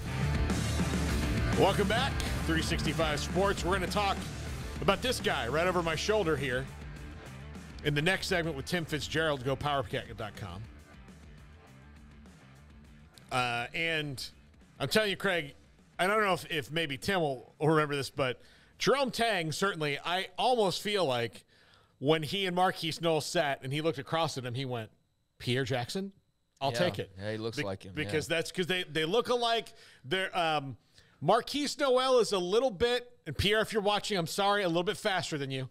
A little bit faster, but their games are very similar in that you needed Pierre Jackson to score 28 points. That night he did. If Pierre was cold and he needed to dish the ball, he did that. I mean, and that's kind of where, of course, Marquise Noel had 18 assists last night, and he was all over the place. But 19, I think, NCAA tournament record. Yeah. I believe I read that correctly last night. But yeah, that's a insane mark to set, and to have nearly 20 dimes is pretty ridiculous. And the last one was the best one. Yeah. And so was that a drawn-up play or not? I don't think so. I think it was. Well, I think it was. I think it was. I don't think they were. I don't think like really arguing. And I don't then think really like, arguing. oh, or he was just, like trying to get his attention. I think they knew that. I think that was absolutely planned. Yeah. What do you think, Garrett? Was that planned or? It looked like I missed it live, but seeing the highlight, it did look planned. Yeah, it looked planned to me. The other thing is like, and that would be something that Tang would do. Like that's not like it's out of his wheelhouse to like, oh, he wouldn't call. No, that's exactly what he would do. Yeah. And so, yeah, I absolutely feel like that was planned. I know they said after the game, somebody came out and was like, hey, I talked to Jerome Tang, and they said that it was just, I don't remember how he put it, but basically that it wasn't planned and it was off the cuff. And I'm like, I don't buy that for 1 second. Well, but why admit to it? Because the story that it's just entirely made up on the spot, and that Noel's arguing with Tang over the call, only to just see out of the corner of his eye the perfect opportunity at the perfect moment for this alley-oop. Yeah. Like, that does sound like a better story. But I also think it's fine to give credit to the team for being smart enough to, have that in their bag to go to. If they called the play, but there was some improv to it, then I believe like if it wasn't necessarily like, all right, here's what we're gonna do. I'm gonna argue with you. Yeah. And then you're gonna like wave me off or whatever Marquise Noel was doing. Sure. It was probably more like, this is the play we're gonna run, but I will tell you if it's open or not, or if it's going to work. That might be the thing. It seems like if you watch his hands, he was making. I mean, it's just the timing of it was like when he kind of was like, all right, and then boom, here's the alley, but it doesn't matter. It worked and it was awesome, and it was a great call or a great improv, whatever you want to consider it. It was great. Look, one player thought it was, and that was the guy guarding Keontae Johnson. So that's all that mattered. All right, so this is from intrepid viewer Jacob Lewis. And he just put this out there. Of course, sometime in the next century when the ACC grant of rights is up and the necromancers and zombies walk the earth, if the ACC were to fold, he put the teams in the ACC into these conferences. He said Big Ten would be Syracuse, BC, Duke, and Virginia. That FSU, Clemson, Miami, and UNC would go to the ACC. The Big 12 would take NC State, Pitt, Virginia Tech, and Wake. The Georgia Tech of the SEC or the Big 10. And Louisville would be the SEC or the Big 12. Now, I would tell you that Georgia Tech probably fits the Big 12 based on the size of their school and some of the other things, because they're very much like Wake Forest. Maybe a little more prestigious in certain realms of the academic world, but, smaller private school, but, I mean, it isn't a major metropolitan area. Louisville, I would think, would absolutely be in the Big 12. But do you want to put that up there again so Craig can see it? And your thoughts on this? I also don't think UNC would be in the SEC. I think they would wind up in the Big 10. Yeah, I mean, it's fun that you're fantasy booking, and I refer to it that way often because it's kind of what it is. It's what everybody's doing. Same way you dream up the screenplay that you would write, or whatever. But how you'd run the NFL if you were in charge, or you're the college football commissioner. There's plenty of people that have taken on that moniker, and have talked about like what they would do. But yeah, I mean. Just having a little fun. I think Syracuse is a no-go in the Big Ten. Yeah. I think you've already got Rutgers sort of eating up some of your NYC there, and I know there's been opportunities there previously. Now, I will say I don't know, to be sure, how the conferences view these teams, but just kind of going as best I can off history and just present day and all of that, I don't know that Syracuse would really be a pull. I don't know about Boston College. I'm not sure about that one. So here's another thing you have to consider in this. This is him putting everybody into a conference. Yeah. But if the ACC folds, which I would assume it would only do if other conferences do as well because we're going to a Super League. That's the scenario in my head. You also have to allow for some of these teams to be kind of in the wilderness. Yeah, and I don't know, like, for example, how these schools line up as far as AAU and all of those types of things, because often when we get into the realignment talk, we get into the swamp of, like, Tier 1. Yeah, like we get in all these little buzz terms, and they're important. Don't get me wrong. They matter, but it just gets very convoluted and very confusing to know, And as it goes on, I don't think it's going to matter because it's going to be about good on good. But, like, we know that, you do have to, like, for the Big Ten, you have to be AAU. And I don't know if all these teams are, just off the top of my head. I haven't studied that closely. But, yeah, I'd say no on Syracuse. I think they might just be a team that's out there in the wilderness, unfortunately for them. BC, I don't really know. I don't know if there's a pull there for a really small private school. Yeah, for a Boston school. Duke is interesting. I don't know about Big Ten, though. Like, that's just a little bit. See, I just, like. But, I mean, I can see, like, but that's where it goes into, like, the parts of this that I don't know for sure as far as certifications and endowment and all of those those are what would answer this question for me, and I don't know those exactly for Duke and how the Big Ten views that and vice versa, so that one's a little puzzling to me one way or the other, but I'd lean no, quite frankly, just because I don't know that they bring enough of a wallop that you're gaining as the Big Ten because you've got Duke basketball and academics. Yeah. So I'd say I don't think that's big enough for the Big Ten. No. What I will say there, and you can take it down now, Garrett. But I'm going to need that again. Yeah, you need it again. Yeah. I should have printed it for you. It's fine. If you want to put it up for a second, I'll write it down as fast as I can here, while Paul talks. Yeah. But here's what I do think. I will tell you that Virginia and UNC are great fits in the Big Ten. They're great fits in the Big Ten. That FSU, Clemson, and Miami would do really well in the SEC. Miami and they could, like, the Big 12 and Louisville could probably fit in the SEC as well, or the Big 12. They're the one to me that can kind of go either spot. But I do think that he kind of nailed the Big 12 schools a little bit because NC State, Pitt, Virginia Tech, and Wake all kind of fit. And if that all went down, the Big 12, for lack of a better term, is like the Lost Boys, not the vampires, Peter Pan's Lost Boys, where they're all better together, but they're all good, but they're not quite big enough for anybody else to really crave them, right? Mm-hmm. So, like, they're better as a unit, as a commune, going all together, as opposed to, you know, the SEC, which is about to be the conference of, you know, high-dollar brands. Big 12's the island of misfit toys is what they are.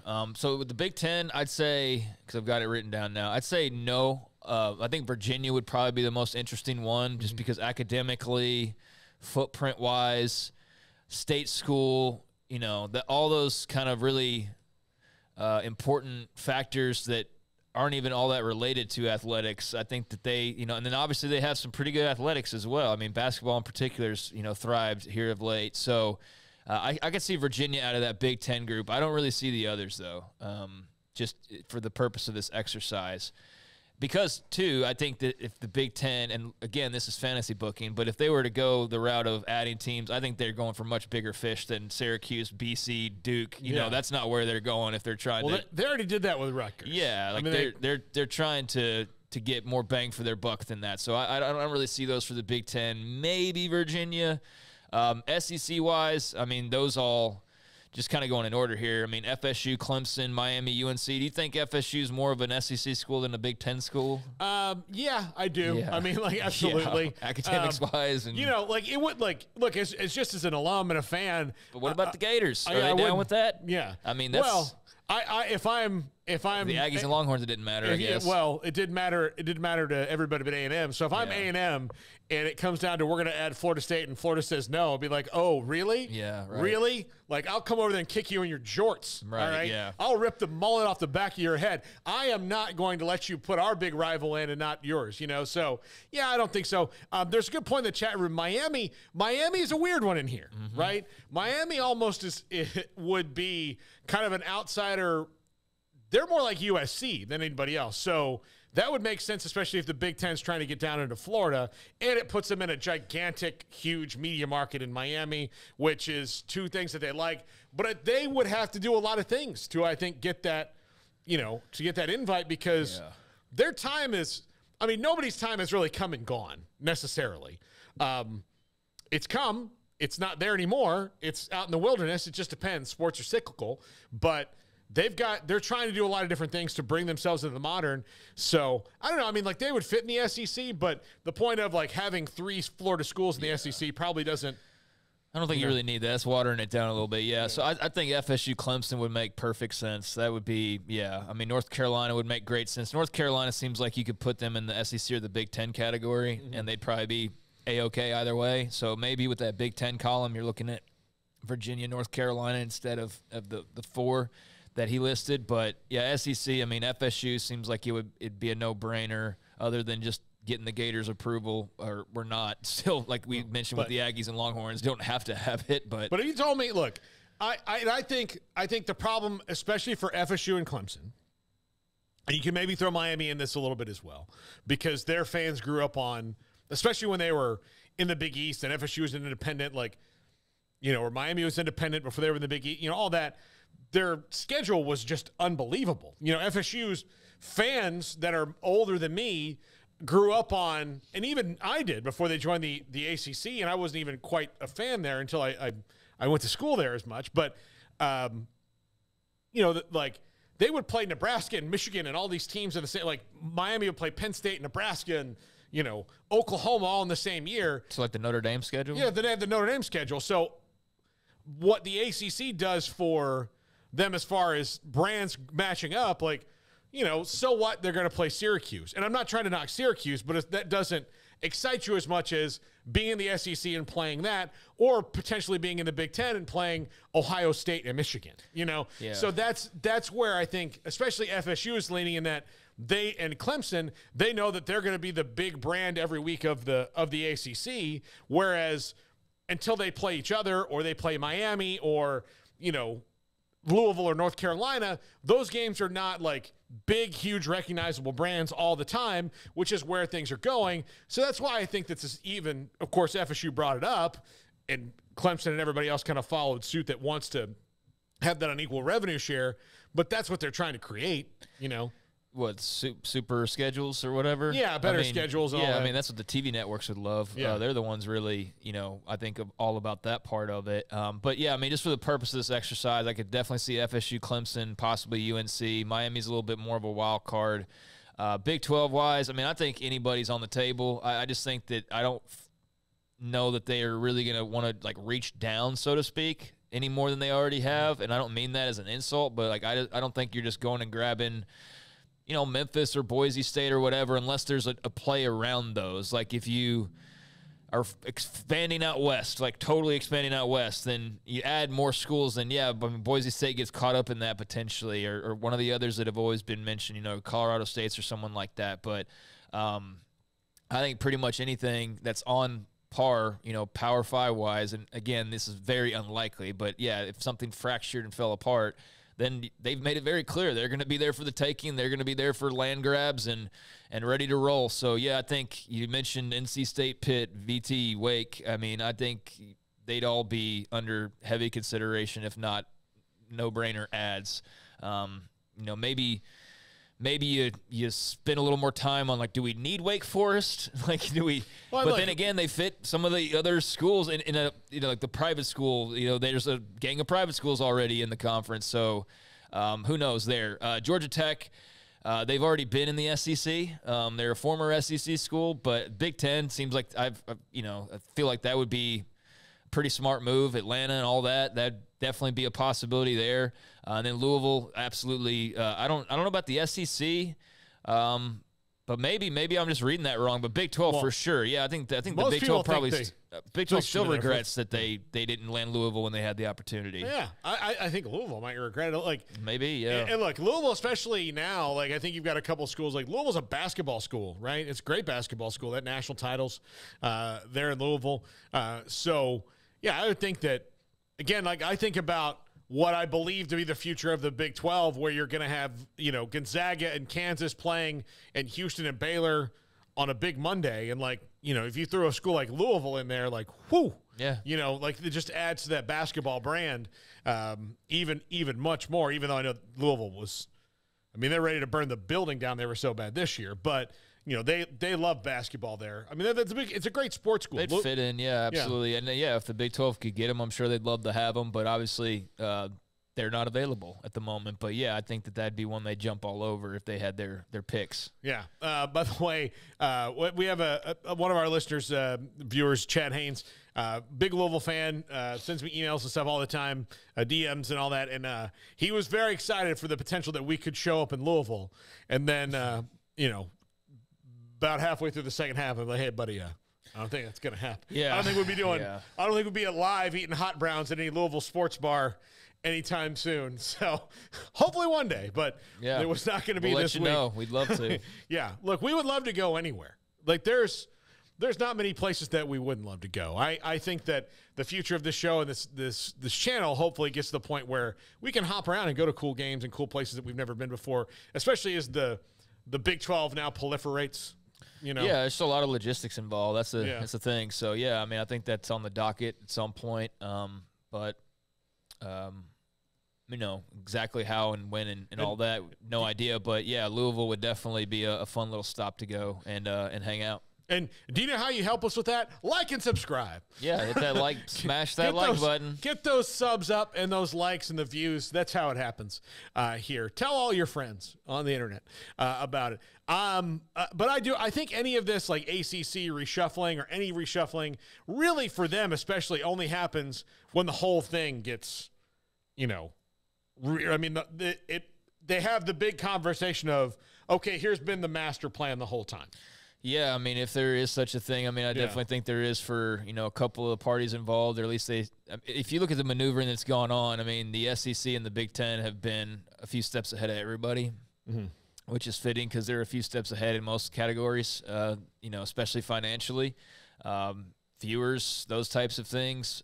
But it does, appear that there could be some more cataclysmic events in college sports' future. I think until they nail down this whole idea of trying to dig their heels in the sand and fight NIL or fight for NIL legislation and all that, the longer that goes on, the longer they're delaying the inevitable. And then when it finally just the dam breaks, I do think that is going to perhaps cause a lot of chaos that, has kind of been referred to or thought about. That just seems like that would be something that really creates the haves and the have-nots, and not like the boogeyman that we talk about, like, oh, God, college football's dying or anything. But no, if you suddenly just say, you throw your hands up and you go, all right, we're never getting NIL legislation, like that's going to do it the way that we want to do it, back to where it's the schools still have this some amount of control. That just doesn't seem like it's anywhere near possible, quite frankly, at this point. Like, it's inevitable that there's going to have to be a CBA or something along those lines, and just simply not everyone's going to be able to do that, and certainly not going to be able to do it at the same level. I mean, we already see the differences in just the money being brought in and all of that. So, if that happens, then that would be one interesting ride. But I don't think we're just quite there yet. But yeah, it would create some interesting branches, that's for sure. Absolutely. When we come back, Tim Fitzgerald talks about the alley-oop and much more in the Tang Gang. Kansas State next. This is 365 Sports. With so many companies and policies out there, it gets so confusing shopping for insurance, and I never know if I'm getting the policy that's right for me. Luckily, I met the team at the Niche Group Insurance Agency. With the Niche Group, you can go to one company and get access to coverage options from many insurance carriers, and you get to speak to a real person about your specific coverage needs. With the Niche Group, I know I'm getting the right coverage at the right price. If you need insurance, talk to the experts at the Niche Group at 1-800-258-8302.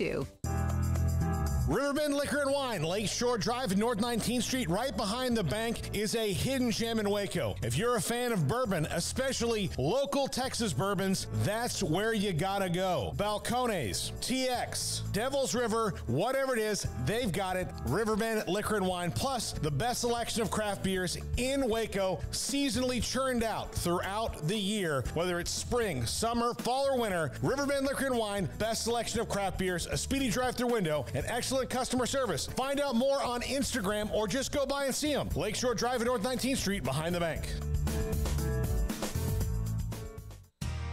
How did Edward Jones become one of the biggest financial service companies in the world? By not acting that way. Financial strategies, one-on-one advice, it's a big difference. And that's why Brad Wilson, your Edward Jones financial advisor, makes sense of investing. Experience the difference for yourself. Brad Wilson, 250 Sharon Drive in Woodway, 254-776-4337. Edward Jones, member SIPC. Don's Humidor, your home with a 48-foot walk-in humidor with the elite cigar brands from around the world, including the #1 cigar of the year, Aging Room Cuatro Nicaragua. Plus, they have the great brands like Macanudo and Artur Fuente, Rocky Patel, Aston, and so much more. CBD, great for sore muscles, aches and pains, sleep, Vita Dreams, and anxiety, mild depression, general health and wellness. Their staff very knowledgeable on the subject. If anyone is curious about CBD, ask Carol and Ashley. Don's Humidor in the Townwest Shopping Center off Valley Mills in Waco. Shorty's Pizza Shack at 12th and Bagby is a homegrown, locally owned pizza place that's out of this world. Everything from the dough, the sauce, the sausage topping is made fresh in-house. Not to mention the amazing pizza pillows, the chicken wings are to die for.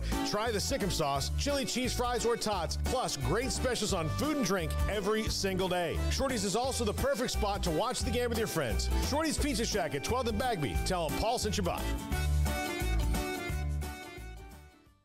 Boozers is the wedding ring store and more. If you're ready to get engaged or already married and want to upgrade your wife's ring for a special anniversary, Boozers is the place to go. With the largest selection of premier quality diamond engagement rings and wedding rings in Central Texas. They have 7 cases with over 300 styles of rings from top designers like Natalie Kay. Choose from yellow, white, or rose gold, plus beautiful top quality loose diamonds. With an in-house jeweler, they can also custom make anything you want. Bring in a picture or drawing and let Boozers create your one-of-a-kind pendant or ring. They can even use some of your old gold and diamond jewelry to create something new. At Boozers, you'll find a great selection of quality timepieces, and Boozers is the place for expert watch maintenance and repairs too. They specialize in expert Rolex watch repair for fine jewelry, watches, custom work, and more. Go to Boozers on Valley Mills and Lake Air Drive in Waco. Boozers, the wedding ring store and more. This is 365 Sports. Text us at 254-339-1122. The text line is sponsored by Riverbend's Liquor and Wine, with the most extensive variety of craft beer in Waco.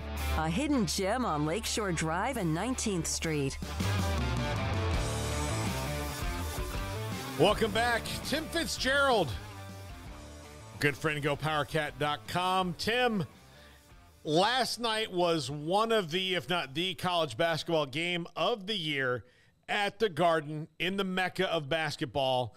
And, you know, Kansas State comes out on top. Having 3 New Yorkers on that team certainly seemed to really mean something to those guys.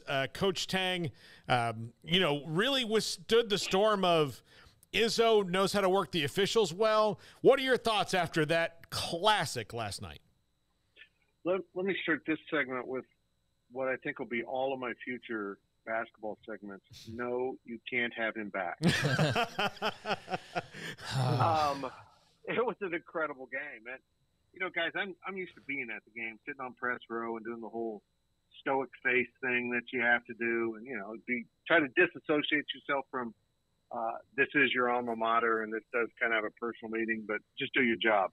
And now, because I've sitting this one out, I got my young guys in New York, I'm watching it at home like, you know, a fan. This isn't easy. I don't know how fans do this with these kind of games. I may not make it through another one of these. This has been 2 in a row that have gone down to the wire against storied programs that Jerome Tang and his guys have managed to win. It's a lot of fun, and I think the nation got to see they play a really fun brand of basketball, and it's really a delight to cover this team. Tim, Mr. New York City, I mean, what can you say about him? I mean, everybody's trying to say new things, but I mean, there's the accolades, the adjectives. I mean, just running out of words to describe how special that was last night for Marquise Noel. And really, I mean, because it's been this way the entire tournament. He's having quite literally a tournament that nobody has ever had before. If you look at the numbers, 19 assists is a new NCAA tournament record. And he's just playing out of his mind. And I think, Paul, you're right. Playing in the Garden, you know, gave him a little bit extra oomph. And Ish Masood being from New York City also, hitting 4 3-pointers and a huge 2 right at the end. These guys have found a new gear.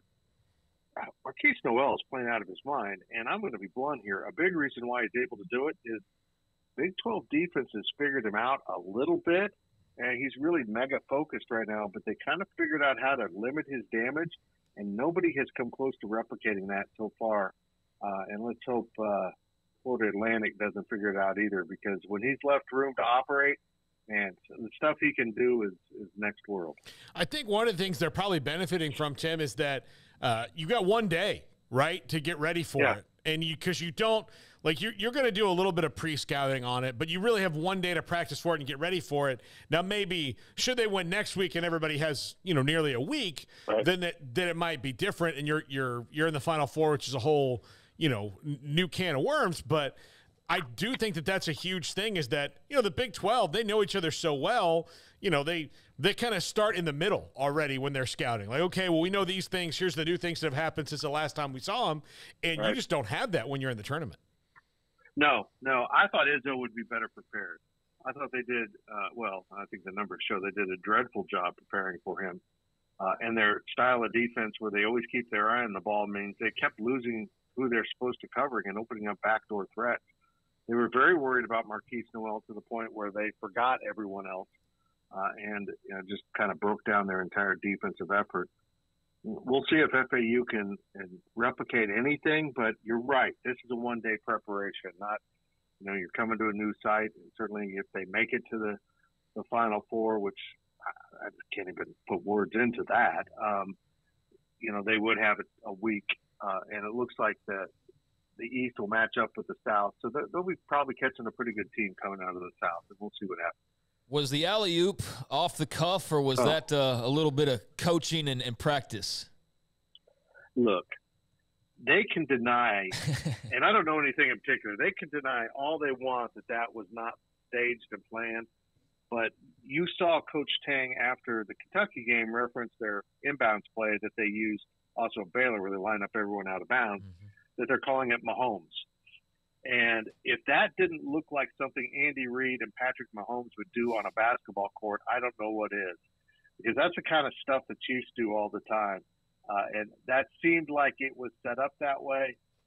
And maybe they'll have something new in their bag next time around. But even if it was set up, that kind of pass from that distance to catch the ball and reverse dunk it is a level of athleticism I dreamed about having one time, and I woke up with a pulled groin. So I can't explain how they did that. It's amazing. They continue to do things that are absolutely incredible with no-look passes and alley-oops, and Keontae Johnson playing so far above the rim. It's like I said, it's just unbelievable to cover. Tim, I was just thinking about what you said about being a fan and how they do it. I'll give you just a personal experience. I went to a Florida State game with my buddies from college. It's been a decade ago. And I was the first time back, in a long time, back in the Doak. And they were like, hey, you've got to get excited. And I'm like, what are you talking about? I'm thrilled to be here. This is great. They were playing Clemson. It was fun. And they're like, no, you're not cheered once. I'm like, have I not? Like, have I really just been sitting here? Because we're just so used to it. But then again, like, I do appreciate that I have that superpower, because, man, when you get into something, it's emotions that you've suppressed for a long time. You got it. It's interesting. I did a speaking engagement a few years ago in Kansas City, and they asked me before to participate in the Wabash Cannonball, the bobbing and all that. And they couldn't understand why I couldn't do it. I'm like, I've literally never done this before. I'm not in the stands at games. I'm in the press box where you don't do this type of thing. So there's a lot of things going on. I tried to turn to drinking. That's not helping me at all. So I really don't know how I'm going to get through the next one. The dogs don't like me being home. The wife doesn't like me being home for these things. I'm a martyr, an outsider in my own house, but it is awfully fun to watch, and I hope I get to cover them for a game or two more down in Houston.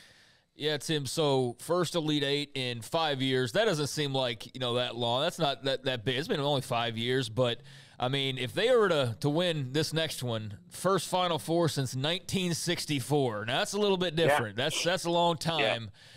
Yeah. I know you kind of referenced it, of just trying to learn how to be a fan and enjoy it differently, and it's all very exciting, but especially fresh off the heels of football season. But, I mean, how can you explain what this means to Kansas State right now as a community, as a university, and just this entire past year, but the way basketball picked up that torch and has just taken it and ran with it? I mean, what does this mean for the good folks in Manhattan, Kansas, and beyond? Well, let me point out that the last of the K-State's 4 Final Fours was in probably March of '64. I was born in June of '64, so there's a chance that I am the problem. Okay. But K-State has a really proud basketball tradition, but it has been kind of dormant for a long time. And we saw brief flashes of it coming back. He had, in 1988, Lon Kruger lost in the Elite Eight to Kansas. Kansas went on to win the national championship that year. K-State was the higher seed in that game. And that's really when the basketball programs kind of diverted. And you saw Bill Snyder hired in Manhattan a few months after that in December. And KU went on in the ESPN era to really become what they are now. They always had a great tradition, but they did it in the ESPN era, which Kansas State couldn't do. And then you had the Frank Martin Elite Eight when they beat Xavier in a double overtime game and lost to Butler, which was a lower seeded team. And then in 2018, you had them beat Kentucky under Bruce Weber and lose to Loyola Chicago, which was a lower seed. And now they come into this game on a 7-game losing streak in the Elite Eight. They've lost 7 in a row, which is unbelievable to think that even the odds of that, especially when the last 3 you've been the higher seed, and here they are the higher seed again. But this one feels different. This one doesn't feel like they have just kind of gotten by. It feels like they have been the better team in these games, and the other team was trying to scrape and catch up to how K-State was playing. I'll just be honest. I'll be really shocked if they don't win this game. Not anything against FAU, but all about Kansas State. Tim, I think about how Jerome Tang got to this place with only two guys on the roster coming back. And I think of that movie Slumdog Millionaire, like how, he knew all the questions because of things that have happened in his past, and it worked out for him that way. Like the way the roster's been built, look, he came from Scott Drew, who, if you look at his transfer portal record, it's spectacular. I mean, he's not grabbed too many duds out of there. He also, he's been in these situations in big games against big coaches before over the time. He knew the league. Like, all of these things he's kind of done before. It's just nobody's seen him do it as a head coach. Right. All right. First of all, shout out to Scott Drew, who is obviously a brilliant coach of coaches. And that's not good for Baylor basketball now because everyone's caught on. I saw it happen with Bill Snyder in Kansas State when the staff got rated. Mm-hmm. And it's cool that you've got, the Stoopses and Mangino and Dana Dimmel and Jim Levitt. You go down the list of the number of head coaches he produced, but it bleeds off your program. And I think this is going to be something between Wichita State now turned to a Baylor grad. We're just going to see it all over the place because these guys are well prepared to be head coaches, and that's all about Scott Drew. But Jerome Tang has used that transfer portal in a way that is absolutely incredible because when he was bringing some of these guys in, like a Cam Carter or Desi Sills, we're like, okay, that's good, but is it great? No. We didn't fully understand because we were just looking at the numbers they were bringing with them from the other programs, which weren't spectacular. David Gasson from Virginia Tech hardly even played, and now he's starting quite often for K-State. But it was when they finally found Keontae, they found their guy, that really everything fell into place. That wasn't until August. It's just his level of persistence and knowing what he wanted in the terms of positions, the type of players, and most importantly, the personalities. So all of these guys would fit together, and they have.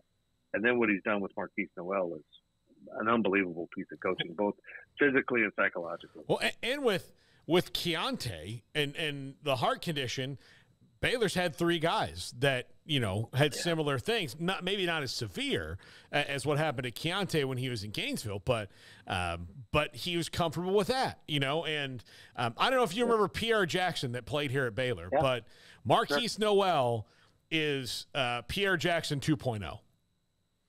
Yeah, there's a lot of people talking about that, and the understanding on how to use and withstand having an undersized point guard, I think was important. Because you do have to hide him at times, and other times they don't bother hiding him.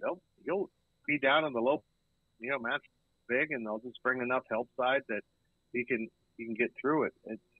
It's been an incredible piece of coaching by Jerome and his entire staff. He put together a remarkable staff. And back to the previous question, Jerome Tang's influence on K-State basketball is obvious for everyone to see.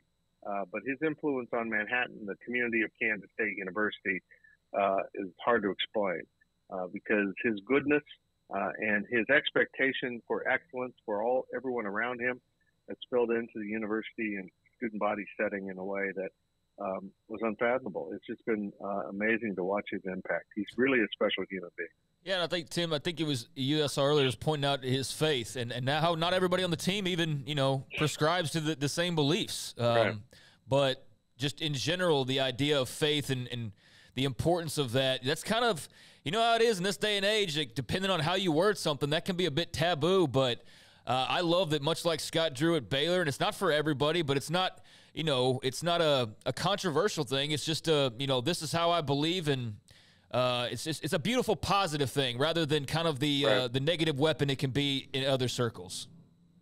Yeah, he promotes a message of love and acceptance, and that includes those of other beliefs. I mean, he's got 2 Muslims on this team, 2 Muslims who participate in the prayer circles because the prayer circles are done in almost like a military chaplain manner in which they're inclusive to all beliefs.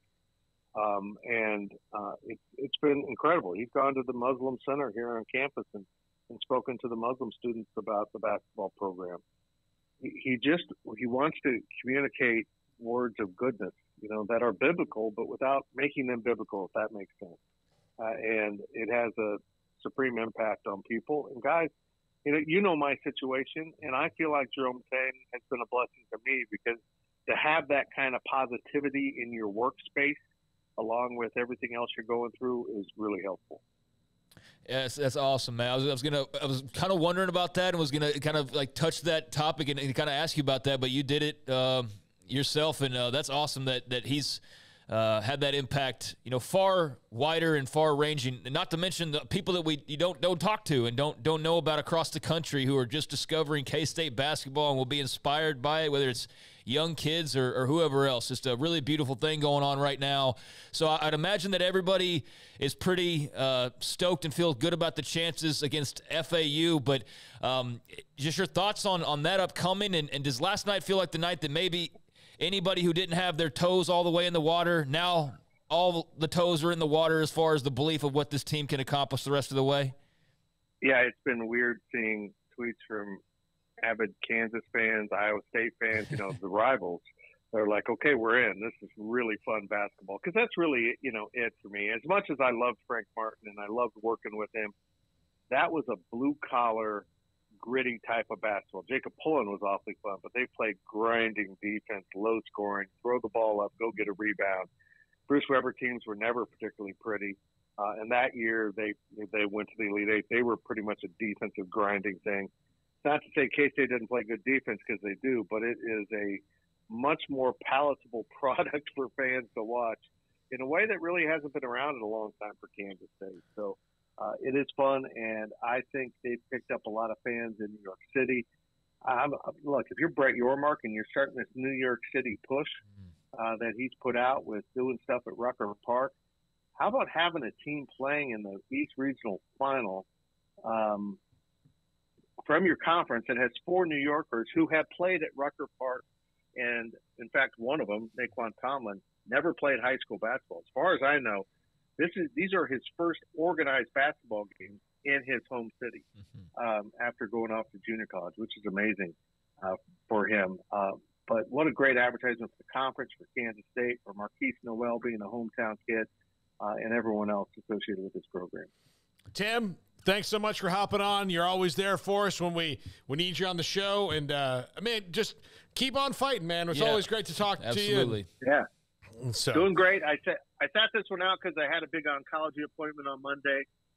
But if they can win tomorrow, my butt will be in a car for 11 hours driving to Houston. And let me just point out, my advantage of having prostate cancer is that unlike the other people in my car, I can wear an adult diaper and just keep going. So I've got this on them. You see, folks, there's always advantages even in the worst places. I have access to diapers. It's quite the positive spin and outlook on. That's a great viewpoint. Keep that silver lining, Tim. Yeah, no, keep that silver lining. We're thinking of you, man, and we do appreciate your time as always, and we hope you get to make that car trip. Thank you, boys. Great to talk to you as always. Yeah. Tim Fitzgerald, GoPowerCat.com. Man, it's just such a great perspective on everything. We got to take a break right here real quick. We're running late on Matt Brown. Matt Brown from Extra Points, D1 Ticker, will join us. He had an interesting perspective, Craig, on the Notre Dame op-ed. And we didn't get to talk about that with you very much yesterday. A little bit during Brando, but I wanted to kind of bring that in. He has a, Jack Swarbrick, in his mind, did make one good point. He just maybe missed the on-ramp on where he was going with it. But we'll talk to Matt here in a second. Matt Brown, Extra Points, comes up after this, 365 Sports. Pizza, burgers, and Bears football. There's no place around Waco that serves them all other than Bubba's 33. Come show your green and gold and enjoy some of Waco's best food and beverages while watching your favorite team, the Bears. When real Bears fans get hungry, Bubba's 33 is the #1 spot for ice-cold drinks, hand-stretched, stone-baked pizzas, and bacon-infused burgers. Join us for indoor or patio dining. Bubba's 33, Waco's restaurant and proud supporter of Baylor Bears football. Sick 'em, Bears. You want to know why Stonewood Dental is so successful? Listen to what happy customers have to say. It's pleasant. It's different than any other dentist office. I really feel like they care. And it's not that you're here for 2 hours waiting on someone to take care of you. It's quick and easy, and I bring my kids, and my kids love being here too. They really love the treasure box. Staff is really nice and accommodating, real friendly. You feel more like home. It's not sterile looking. Everybody has their own personalized rooms with decorations and decor, and they'll even have a blanket for you when it's cold. I've recommended people to actually come here, and they are patients now. I really love it here. It feels like family. Learn more, stonewood-dental.com.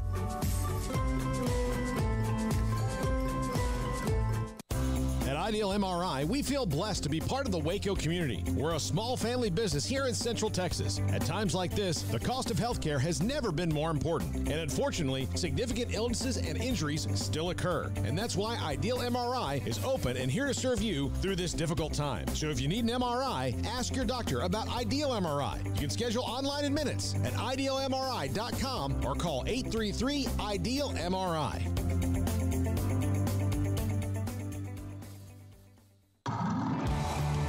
Waco Custom Marketplace is your hometown grocery store with a full-service butcher shop and bakery. Hi, this is David Smoak. The butcher shop can take your customized orders for seafood, pork, and poultry and custom cut your favorite steaks from bacon wrap fillets to T-bone to bone-in ribeyes. Cut specifically the way you want.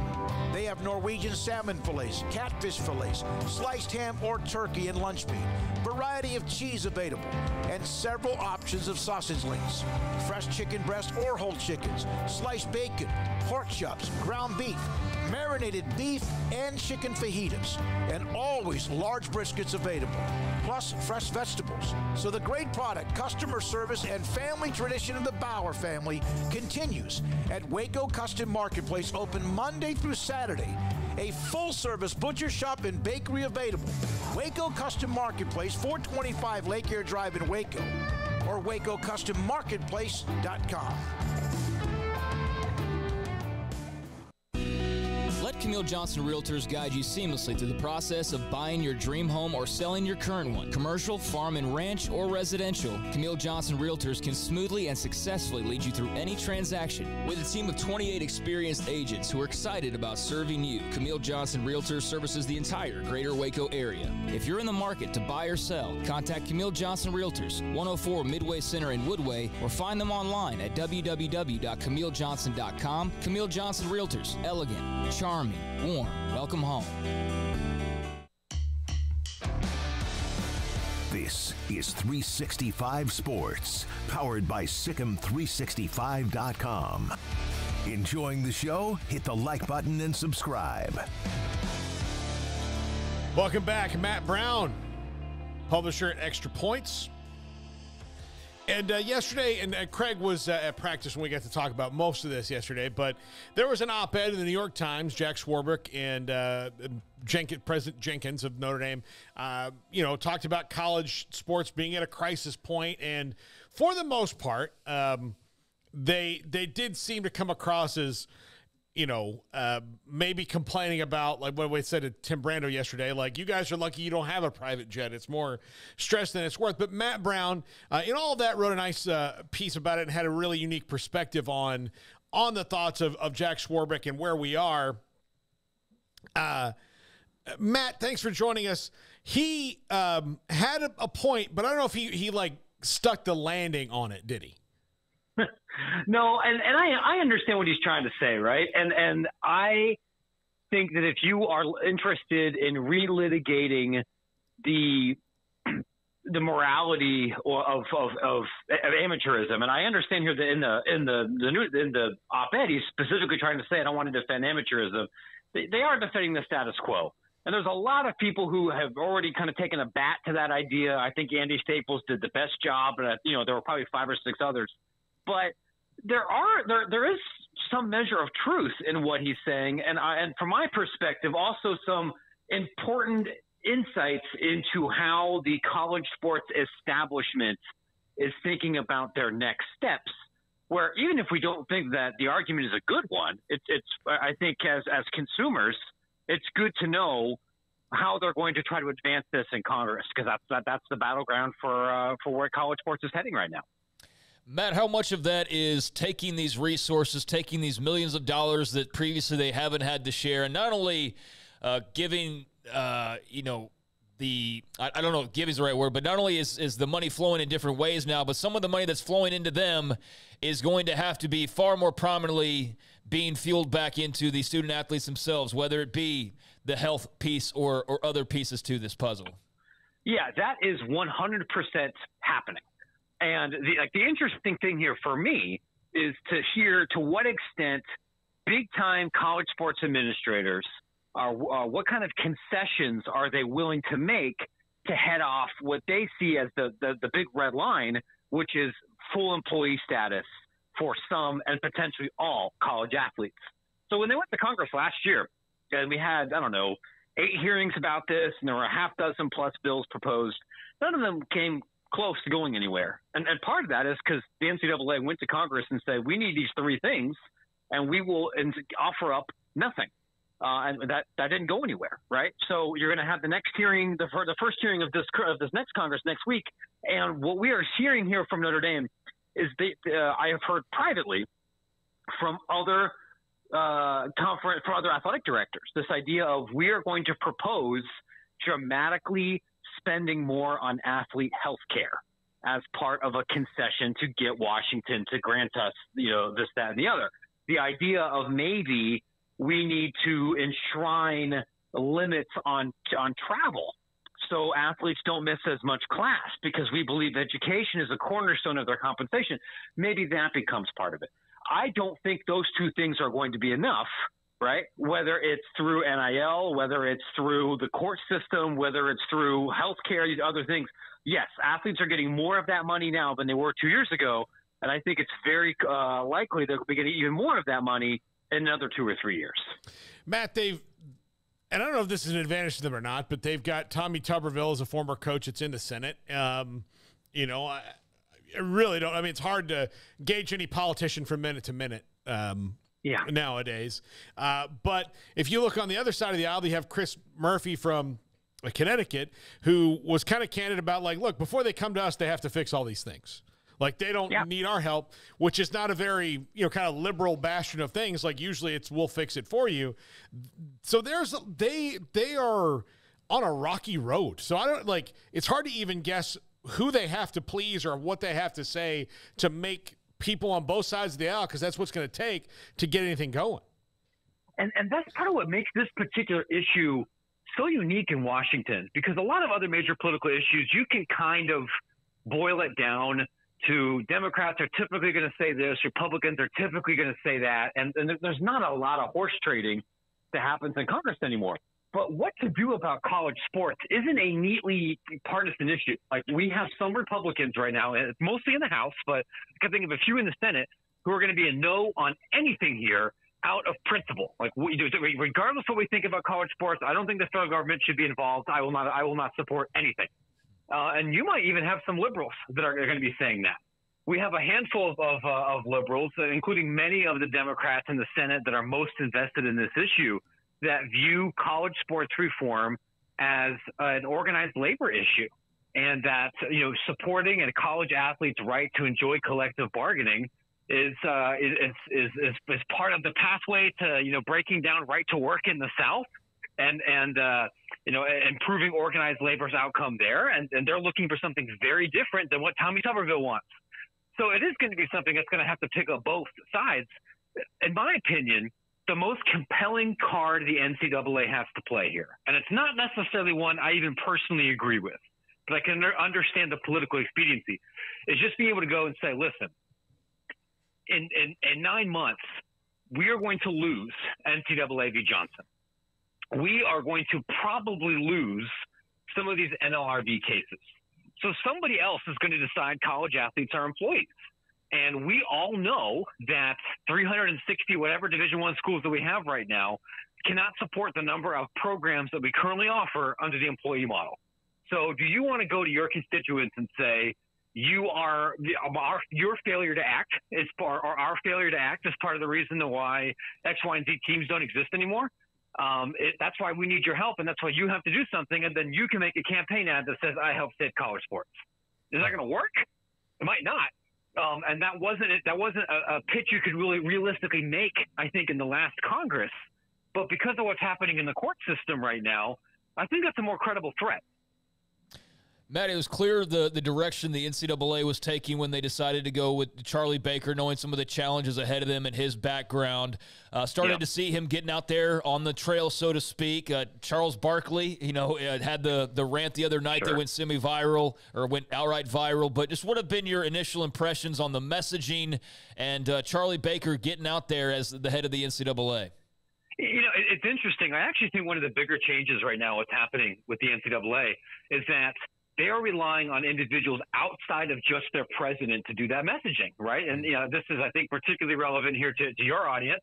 One of the other voices that's really been out in front has been Baylor's university president, Dr. Livingstone, who, in my opinion, is a much more effective communicator about a lot of things than anything that Mark Emmert ever was.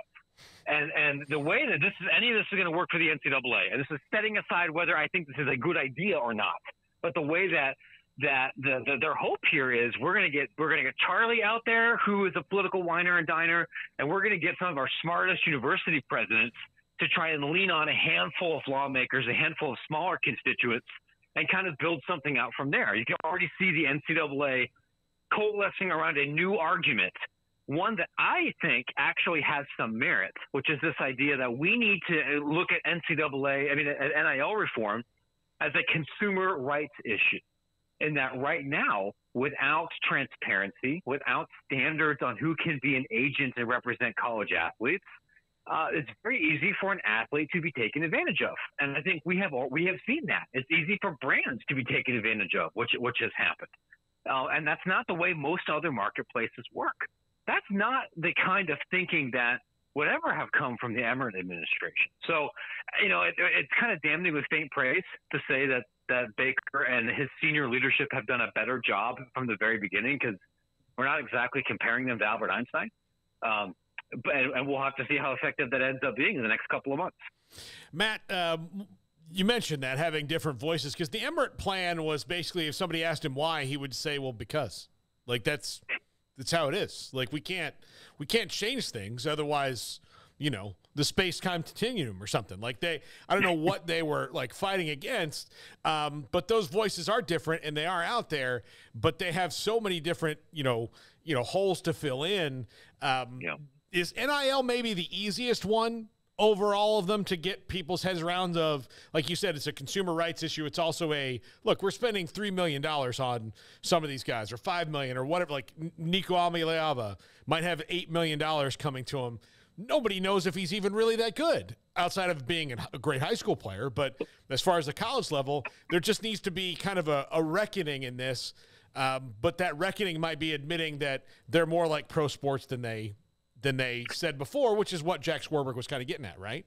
Yeah, it's hard because so the NCAA, to try to drill this into plain English, the NCAA is asking for three things.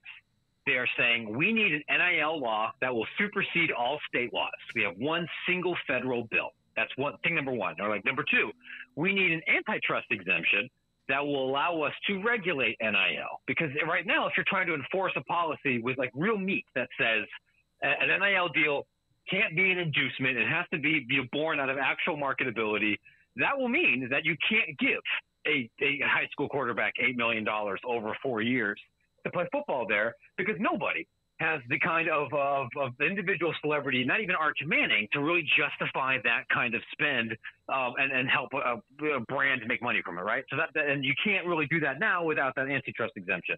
The third thing they're asking for is we need Congress to say college athletes are not employees, that they can't unionize, that they're not due minimum wage, and we don't have to pay payroll tax on them. Of those three, the least politically controversial is the uniform NIL standard. It's also the one that really matters the least, because you may not be able to enforce that standard on some without the antitrust exemption. And so I think it makes sense, if I was advising them, to focus on the uniform standard. But that's not really about compensation so much as it is to help schools and help athletes not get ripped off. Because the question now is, hey, let's say if I'm a 4-star wide receiver out of suburban DFW, and I'm considering where I want to go to school, what am I worth? You can't really get good public information about that. What you have to do is go pay an agent, and then you have to go figure out if that agent is actually on the up and up, because there's not really a certified database like there is in the pros. If you're buying a car, or if you're even doing an Instagram influencer, you can ballpark what that's worth because there's enough public data out there. And that's part of what, Dr. Livingstone told me they want. We'll see what that means if they can't get the other two parts of that, of what they're asking for on a federal bill. Matt, always great to have you on the show. Great stuff. Really interesting. And this was probably something they should have done 20 years ago. The what ifs are endless. Yeah. Like they just said, look, this is not sustainable. We have to figure something else out before everybody gets mad. And we're going to change the system 180 degrees. You guys are definitely right. Like this could have been head off in 2003 or even 2013, and it wouldn't have been nearly as big of an issue. I literally wrote a book on college sports what ifs, and you could do a whole nother one on this. I try not to beat that dead horse because that's a very easy horse to, the stance to take. It's very brave, but this is the reality we're in now. So even if I think some of the arguments might be dumb, like we kind of have to approach this with nuance because that's the world that we're in right now. Absolutely. Hey, Matt, just I guess on the way out, what's kind of the next thing coming down the pipeline to look out for here? Sure. On this front, there will be the first hearing of this Congress, I believe next Wednesday. It's unique because this is the first federal congressional hearing that will be controlled by Republicans, I believe. It's a House committee. It's going to be co-chaired by representatives from Washington State and Florida. I don't believe that they have announced who the witnesses are for this, but it is the thrust of the conversation is about a uniform NIL standard. I imagine we will then hear a little bit later about the joint Senate bill that both Tommy Tuberville, Republican Alabama, and Joe Manchin, Democrat West Virginia, are working on. So we'll see. I don't think anything's imminent, but we will get an idea for what far more lawmakers think about all of this in a couple of days. And what they think about it now, or what they're told to think about it. That's the other thing that's weird about this, Matt, right? There's not a lobbyist out there. There's nobody out there telling a lot of these politicians how to think about it. So yeah, it's a big deal, right? Because there's no, at least not that I'm aware of, single issue voters out there that are thinking like the most important thing to me is that college athletes aren't employees. Like, I mean, there may be voters that have opinions about that, But it's not like the it's not like the AARP where you have like this massive voter database. And I don't mind telling you, I have been calling Congress people every day for like a month and a half. You know, I'll do 3 or 4 a day to try and figure out what they think about this. And I'm usually calling folks that represent major FBS institutions or have a lot of those fans. And I leave a message and I give them a phone number and look, I'm a serious professional journalist. I'm not asking gotcha questions. I just like to know what you think. I've called several people who are on this committee. Nobody has called me back. And the reason nobody's called me back is because this is not in the top 20 most important issues to 95% of members of the U.S. House. So whatever that intern or whatever that 22-year-old puts in the briefing book that they're going to read in the car on the way to the meeting, that's going to be pretty influential in deciding what they think about all of this. It's not foreign policy. It's not tax policy. It's not something that's going to get you booked on Fox News. It's nitty-gritty stuff. Oh, it just the show Veep is all too real when we talk about this. Dude, you guys are not kidding, man. Like, I started my undergraduate career at American University, like a whole other generation of dorks who watched The West Wing and thought, I want to do that. And then you get there, and I in another life, I briefly worked for a politician, and you got into that world. You guys are not kidding. Veep is a documentary. So just have to keep that in the back of your mind. And I'm not trying to be politically partisan here. I'm just I would say the Veep myth is true for Republicans and Democrats, but these other people you are now trusting college sports to because the university presidents couldn't get this figured out. Absolutely. Matt, I was a political science major at Florida State for 2 years before I changed, saying like, this is not what, and that was pre-West Wing. It was just, I was like, this is different. This is not what I thought it was going to, this is not how government class paints the picture at all. No. It's important. It's important education. I feel like that's like a third of our sports writers right now, either majored in poli-sci or passed the bar. I mean, they realize like, oh, actually law sucks. I think what I really want to do is talk about recruiting. Absolutely. Matt, thank you so much. We'll be in touch. Always great to have you on. You bet, fellas. Thanks for having me. Take care. All right. It's Matt Brown. Yeah, I mean, that's how I, and Craig, you know me. I'm a big, politics nerd and into that kind of thing. I follow it. But I was a sophomore at FSU when I was a poli-sci major. And you would go, you go to event, when you're a major, you go to events to find, things you need to do, internships or whatever. And I would meet people. And I was like, I don't think I fit in here. I know I would. Yeah, it's like you just, I liked it because I liked the idea of, hey, let's get a group of people together trying to solve a problem for America, for the people in your city. Let's do that. That's what I thought. And then on the levels up, and then you meet people in the thing where all right, so I'm going to go to law school after this. And then when I'm done with law school, I'll practice law for 4 years. Then I'm run for local. They had their planned out. Right. And my first thought, you think you're definitely going to win all those? I mean, it costs a lot of money to do that. And they're like, yeah, and then I'll be this, and I'll be this, and then, by the time I'm 48, I'll be able to make my presidential run. I'm like, man, what do you believe in?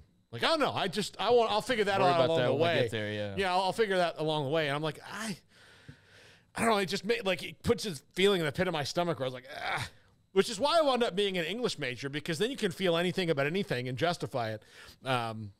Not that I totally regret that, but I don't use that a lot. Right. Nobody comes up to me and tell me the end of The Sun Also Rises by Ernest Hemingway. I mean, you can read it yourself. So it's one of those weird things. But yeah, Matt was great. It's such a really brilliant guy. I love having him on because he laid it out there for you. This is going to be complicated. Mm-hmm. And 20 issues. Like I said, there are, and I'll reiterate it. There's not a lobby like the oil lobby that will call up the representative that they donated money to and tell them, you've got to vote no on this. Because that's how a lot of things work. There's no one who's going to do that. I mean, when there's nothing to vote on yet either. So there's not that kind of thing of hey, you're going to vote no on this because we've got a drill in this spot. Or you're going to vote no on this because, we gave you this money. That's just not happening here. It's a very different thing that they're going to have to deal with. Before we go to break, LSU is playing right now, an NCAA tournament. Craig, have you seen what Kim Mulkey is wearing today? No. All right, she has kind of gone on this. Look at this. Wow. Here's my concern. I'm worried that Pepe the Shrimp from the Muppets and his family have not been seen here. I didn't know that was his name. I don't think that I knew that his name was Pepe. I don't think that I knew that. So, but yeah, I mean, look, you see that there? I mean, Ric Flair would be proud. Yeah, that's right. Maybe that's who she got it from. Could be. I mean, he pops up from time to time. Yeah. When he needs they'll give a little motivational woo for a few bucks. He's been around a few college campuses, but yeah, I mean, she's definitely got the Ric Flair spirit going on right now, or old Buddy Rogers. Yeah, that's part of her deal, man. I mean, that's the funky fashion. I know some people love the bright colors and the gaudiness of it, I guess, if you will, and some people don't like it as much, but either way, she stands out, and that's part of the point, and you know, she's got her fashion on full display anytime you see her on the court, so it's just part of what makes her a unique character in this college sports world, and that's why she stands out the way that she does. In part, why she stands out the way she does is definitely the fashion piece, and you know, when she was around here, you can kind of see that trickle into some of the interest of her players, you know, as well. But yeah, that's quite the look. That's not something that I'll be sporting anytime soon, but she's got a way about pulling some things off that others wouldn't even attempt to. Yeah, I can't wait for her to be the next judge on RuPaul's Drag Race. But that is going to get me in trouble. Somehow that comment is going to get me in trouble. We'll come back. One more short segment before we go to Clark Barrington, Baylor offensive lineman. He and his brother both sat down with me to do some interviews. We also have Keyshawn Jackson. We'll run that a little bit later. But Clark Barrington, a part of that interview, not the whole thing, because it was about 40 minutes long, wasn't it, Garrett? But yeah, the first 15 minutes or so of that interview that I did with Clark was really good. That will be coming up here 2 segments from now, and then the top 5 when we wrap it up. This is 365 Sports. During Ram Truck Month, get incredible deals on Ram trucks at Allen Samuels in Waco. Come see why Ram continues to win awards year after year. Browse online or come shop the greatest selection of new car and truck inventory in stock today at Allen Samuels.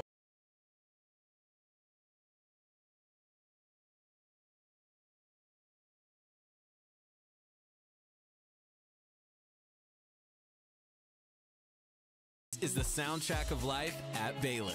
There's a spark in your heart and a fire that's in your eyes. If you're ready to take a big step toward a bright future, tap the banner below to check out the music video for a glimpse of life at Baylor University, where lights shine bright. Baylor Scott & White Southwest Sports Medicine and Orthopedics, the team physicians for Baylor Athletics, diagnosing and treating all sports-related injuries, including concussions. These specialists also provide orthopedic services for athletes and non-athletes alike, whether it's knee or shoulder pain, a wrist injury, orthopedic spine care, and even an arthritis and total joint clinic. Trust the doctors Baylor Athletics trust. Baylor Scott & White Southwest Sports Medicine and Orthopedics wants to get you back in the game. With so many companies and policies out there, it gets so confusing shopping for insurance, and I never know if I'm getting the policy that's right for me. Luckily, I met the team at the Nitchie Group Insurance Agency. With the Nitchie Group, you can go to one company and get access to coverage options from many insurance carriers, and you get to speak to a real person about your specific coverage needs. With the Nitchie Group, I know I'm getting the right coverage at the right price. If you need insurance, talk to the experts at the Nitchie Group at 1-800-258-8302. Did you know that 1 out of every 4 men have symptomatic low levels of testosterone and don't even know it? And if you think you're too young to worry about it, guess again. Low T levels can make you feel tired and grumpy, cause weight gain, and wreak havoc on your sexual desire and performance. Petty Clinic Low T can set up same-day blood screening and results, so if you're tired of being tired, I challenge you to man up and Google search Low T Waco or go online pettycliniclowt.com. It's a private clinic with an atmosphere catering to men. Affordable, only $150 a month, includes lab work, office consultation, testosterone injections, follow-up visits compared to $395 a month in Dallas or Austin, and you don't have to fight the traffic. Petty Clinic Low T is board-certified physician consultations, will provide the best form of brand-strength testosterone available. Contact Petty Clinic Low T today, just off Highway 84 and Old Hewitt Drive in Woodway. Petty Clinic Low T, helping men become the high-performance men they deserve to be. PettyClinicLowT.com or Google search Low T Waco. One size fits all. That may be all right for an adjustable belt or cheap sunglasses. When it comes to your financial needs, no one wants a one-size-fits-all strategy. Cam Heathcott, your Edward Jones financial advisor, knows that his most important goals are yours. That's why we take the time to understand your needs, knowing you. That's how Edward Jones makes sense of investing. Cam Heathcott in Conroe at 936-756-7717. Edward Jones, member SIPC.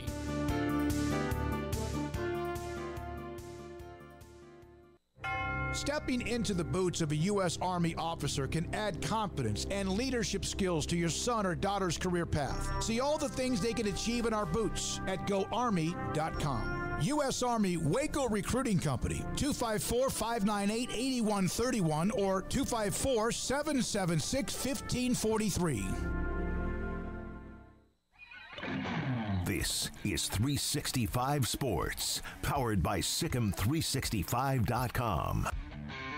The 5 o'clock hour is sponsored by Edward Jones Investments with financial advisor Brad Wilson. Investing is time and experience back to you and your money during today's changing times. Edward Jones, making sense of investing. Now here's Paul Catalina and Craig Smoak. You know, today is the first day we haven't had any kind of Pac-12 TV news in a few days, or like even like a little, you know, snippet. Yeah, I mean, yeah. I mean, so I'm just kind of addressing that, you know, we usually talk about it, but there's nothing really going on other than we're waiting to see on Apple. We did not talk about, and I want to do this before we get to Clark Barrington in the next segment, but we did not talk about the games that are today, one of whom is San Diego State, one of those teams that could be expanded into the Pac-12, taking on Alabama. That's the first game. That'll be interesting to see. I think Alabama is they're just so much better than most everybody else, and probably they're the odds-on favorite to win right now. And you know, they got Brandon Miller, who's outstanding. The little, you know, Saban Oates faux controversy this week, which Saban kind of addressed. He was sending a message to the media. Nate Oates, they had their little, you know, political handshake there, and you know, everybody supports everybody, and a lot of those theories about them were wrong. But you know, that's good to me. I think Alabama moving forward through this tournament, if they should win today and get into the Elite Eight and win again and get into the Final Four, it's going to be one of the more interesting watches through the controversy that they've navigated through this season as they get down to that point.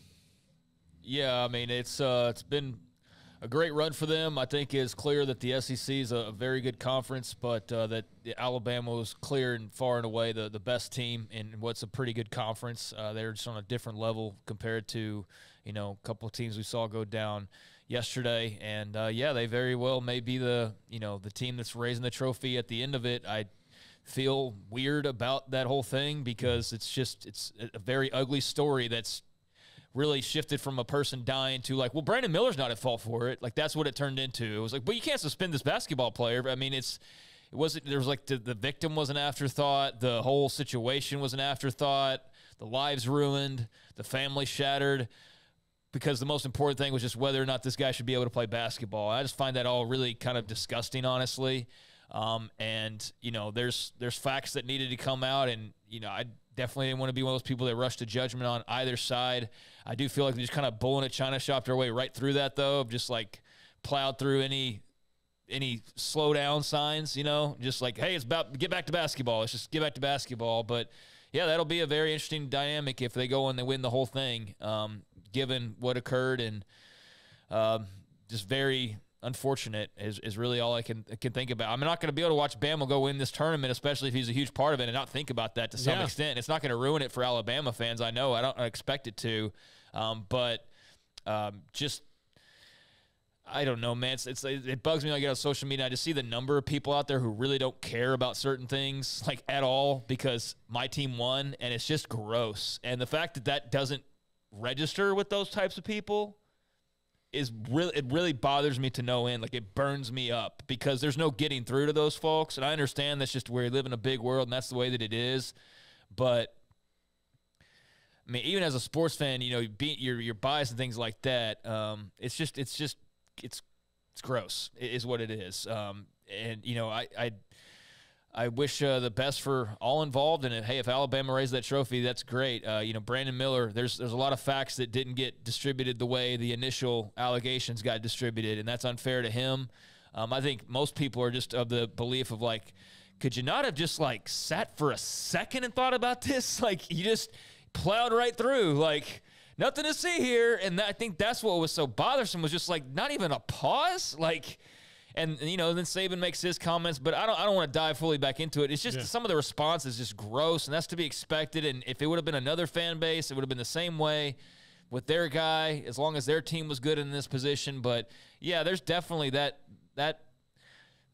part of the story that if they keep winning, and I think most people expect them to, that's going to be there as well. And it's just going to be, I guess, how you view all of that, but. What a strange and unfortunate thing, like I said. But yeah, they're a great team. I mean, getting back to sports, I mean, they're a great team, and he's a great player, and he's going to be in the NBA soon, and he very well may be a national champion even sooner. They may very well be the team to beat in this whole thing, and here they are down to the nitty gritty and getting close to the end there. So we'll see. But it's going to be hard to like really celebrate Nate Oates winning a title just based on the way that that kind of unfolded and all that, but they're a great team. It's unfortunate that has to be a part of the story as well. Like you just wish that you could just on the surface just have it be a sports story and simply as that, and be happy for everybody involved, rather than there was that one thing though that along the way that was awful and tragic. So yeah, that's unfortunate. Yeah, absolutely. Texas and Xavier, I think, is the game I think will be maybe not, but I think it'll be probably the best game today. That one's going to be really interesting. Rodney Terry's still not been named the guy. I don't get this. Okay, I understand the thought of like, why is he? But like, why would you do it now? Yeah. Give him the job in the middle of the tournament so then he's got this big satisfaction that he's already got the job and not this extra push to like finish the job. Am I the only one that views it that way? I think Chris Conte views it that way. One, I think he views it as like, I don't really want to hire this guy anyways at the end, no matter what happens. So, I win either way, because either he goes and wins a national championship, and that's the greatest thing to happen to the school since Vince, beat USC, or he loses before they get to that point, and then we have a valid reason to move on from him. Is kind of how I view it.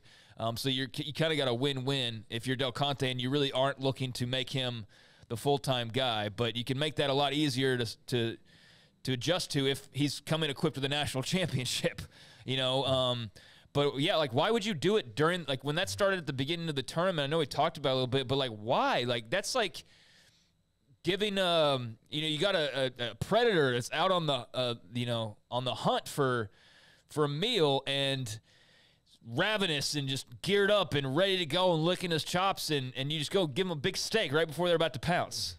Like, why would you do that? Why would you satisfy them before that? I mean, he's still got something to prove. He's trying to earn that job. So yeah, why would you give that to him after like the first or second round win? I don't blame Del Conte at all, and I know there's various reasons for it, but yeah, let him go finish the job, and then let's talk about whether the job is his or not. And if it's not after finishing the job, well, then that's a whole can of worms that they'll have to deal with, because that would be hard to explain. But yeah, I don't see the big hang up in him not having the job by now. It seems like the most inopportune time actually to go ahead and name him the head coach, because you're playing for everything still. Yeah. Yeah, that's absolutely. how I view it. But I think they've got a great shot to win it, and that game against Xavier should be awesome later on. And the reason I think he's going to get it anyway, unless Chris Del Conte has this diamond coach that he's going after, is how many coaches have gotten them to the Sweet 16 recently. Off the top of my head, I mean, Rick Barnes. But I mean, that's not all that recent, though. No, I know. Yeah. I mean, nobody has, I guess, but. I mean, is that the ceiling for them? Is the Sweet 16? Oh, it shouldn't be. No. So I mean, what's that big of a deal? Or how is that big of a deal getting to the Sweet 16? I mean, it's a great accomplishment. Everybody would love to do it. Scott Drew sure as hell would like to be there. But just making Sweet 16s is not the ultimate goal. So yeah, that's a great accomplishment for Rodney Terry. To get farther is even better. To get all the way to the end would be fantastic, and there would be no, like, he eliminates the argument against not having the job at that point. You finish the job, like, there's the trophy. What else do you want? That's all I can possibly do is bring you this basketball title, and there would be no argument there. And hell, I'd love to see Chris Del Conte not try to hire him after going and winning a national championship. You can imagine the blowback from that. Be insane, but yeah, I don't think that there should have been a rush. I think you let them finish it out, and let's see if they can beat Xavier tonight, because if they do, that brings them one step closer to the promised land. All right, we're going to break right here. When we come back, Clark Barrington sat down with me and talked about his decision to transfer to Baylor, what went into that, how difficult it was leaving BYU, why he chose Baylor, why he's here now in Waco. This is 365 Sports. In our logo and advertising, we say we are people that you can count on. What does that mean? It starts with providing a quality vehicle and quality service at a fair price. But it also means we do what we say we will do, and we treat people fairly with respect. It starts by hiring great people, good local folks who work hard with a caring attitude. Our employees are the real reason we are people that you can count on. Put us to the test and see for yourself that at Richard Carr Motors, we are people you can count on. TFNB Your Bank for Life is the official local bank of Baylor Athletics. Find out why more Central Texas are making TFNB their bank for life. Sign up for our Edge checking and savings accounts to earn interest or cash back. With 5 convenient locations and an award-winning mobile app, banking has never been easier. TFNB Your Bank for Life. Member FDIC. There are 26 letters in the alphabet, over 600,000 words in the dictionary, and just 3 of them said together can change everything. Let's order pizza. Those 3 words lead to dough made from scratch and 3 fresh signature cheeses that blanket golden crust in a heavenly melt on Marco's Pizza that'll blow your mind. So visit marcos.com to order and stop by Marco's Pizza in Belmead, China Spring, Woodway, and in Robinson. Marco's. Pizza lovers get it.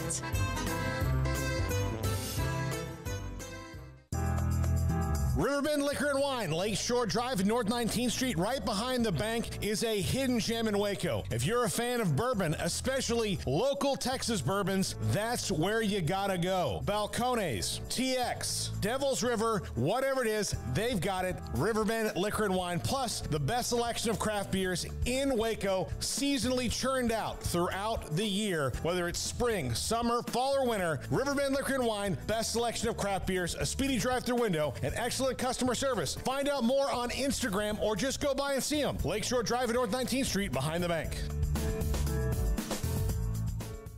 One size fits all. That may be all right for an adjustable belt or cheap sunglasses, but when it comes to your financial needs, no one wants a one-size-fits-all strategy. Ben Erlinson, your Edward Jones financial advisor, knows that his most important goals are yours. That's why he takes the time to understand your needs, knowing you. That's how Edward Jones makes sense of investing. Ben Erlinson, 100 North 6th Street in Waco, 254-759-8533. Edward Jones, member SIPC.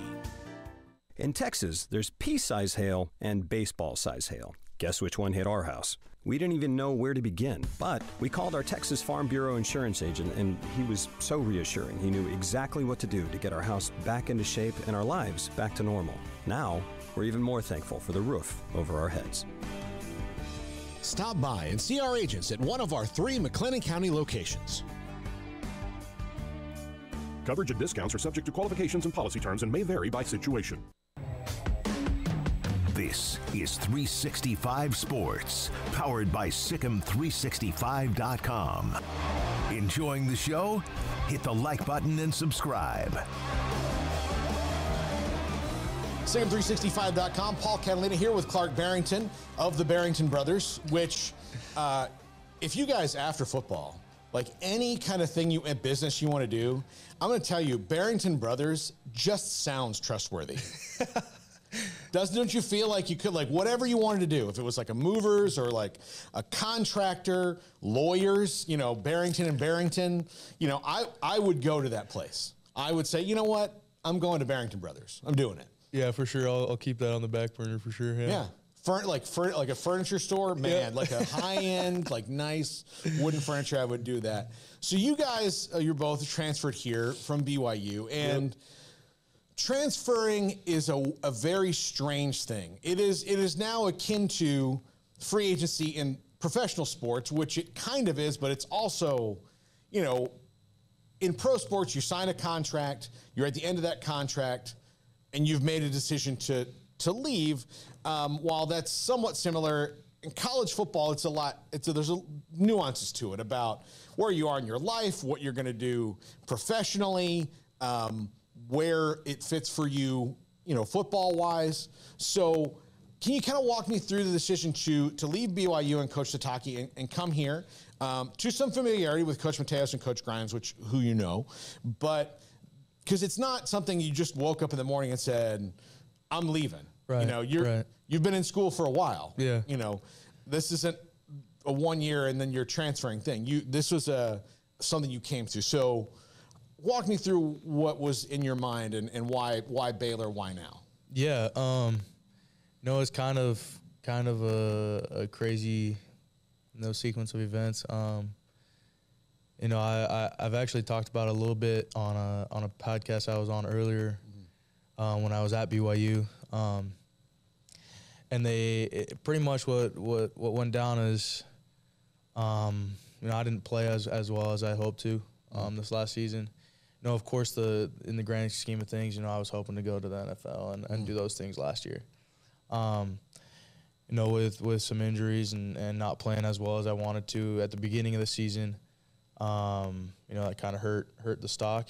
And so I saw the opportunity to play another season, and quite honestly, I had gotten too comfortable and kind of complacent, you know, at BYU, and I knew the only way I was going to continue to grow and do better and become a better player is if I changed things up. And so that's what really played a big role in me looking elsewhere and getting in the transfer portal was just getting out of my comfort zone a little bit, continuing to grow and progress in that way. So how did Coach Sitake take that? Yeah, you know, I think just like anybody else, you know, you don't want to lose, you know, one of your top guys.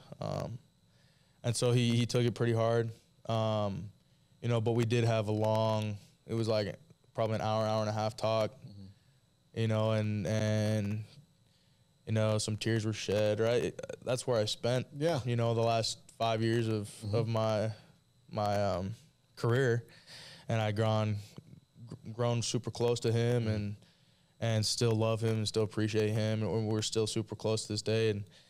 And you know, throughout that talk, you know, just laying things out on the table, talking it through, being open and honest with one another, you know, it ended up good, and we still continue to respect and love each other, so it's good. Yeah, he's on our show quite frequently, as a matter of fact. Okay. We love having him on. Yeah. He's such he's very warm. Like he seems very warm. And like, look, I can tell you this. I'm not Mormon. I've never lived out in that part of the country.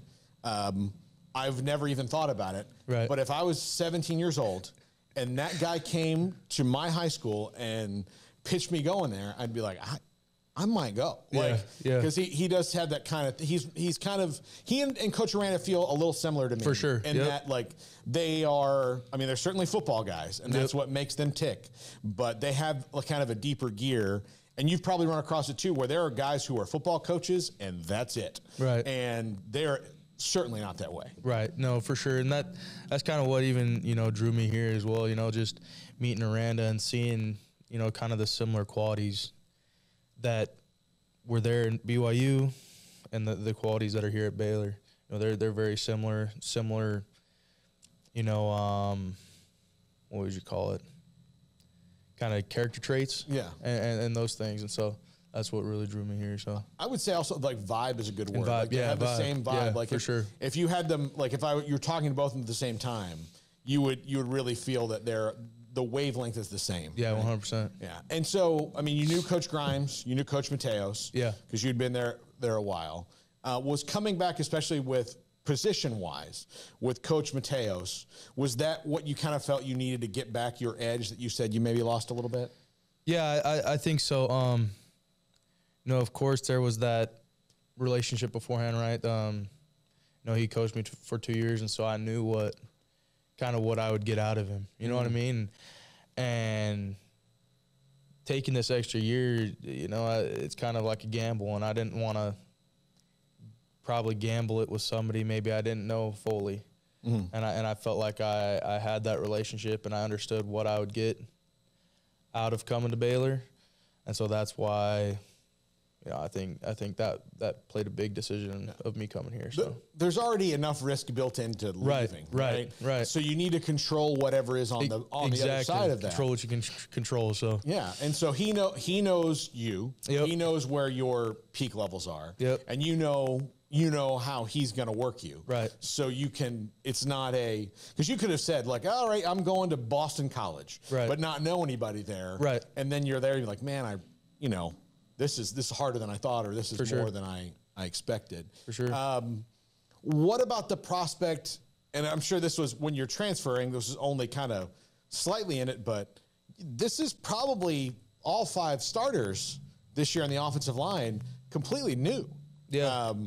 And look, they're going to need veterans like you, because you don't really ever want to start that many freshmen, because it's it's a different thing. So how did that kind of factor in of like, you are going to be in the middle of a completely new offensive line, except for maybe Gavin Byers, but even still, like, you know, that's 5 new starters day one than were last year, more than likely. Yeah. No, I think just being able to talk with them, be around them, you know, and talking with the coaching staff and seeing the trust and that they have in the guys that are in the room right now, and that type of stuff, and knowing that, you know, these young guys, they can step in and fill in and play big roles.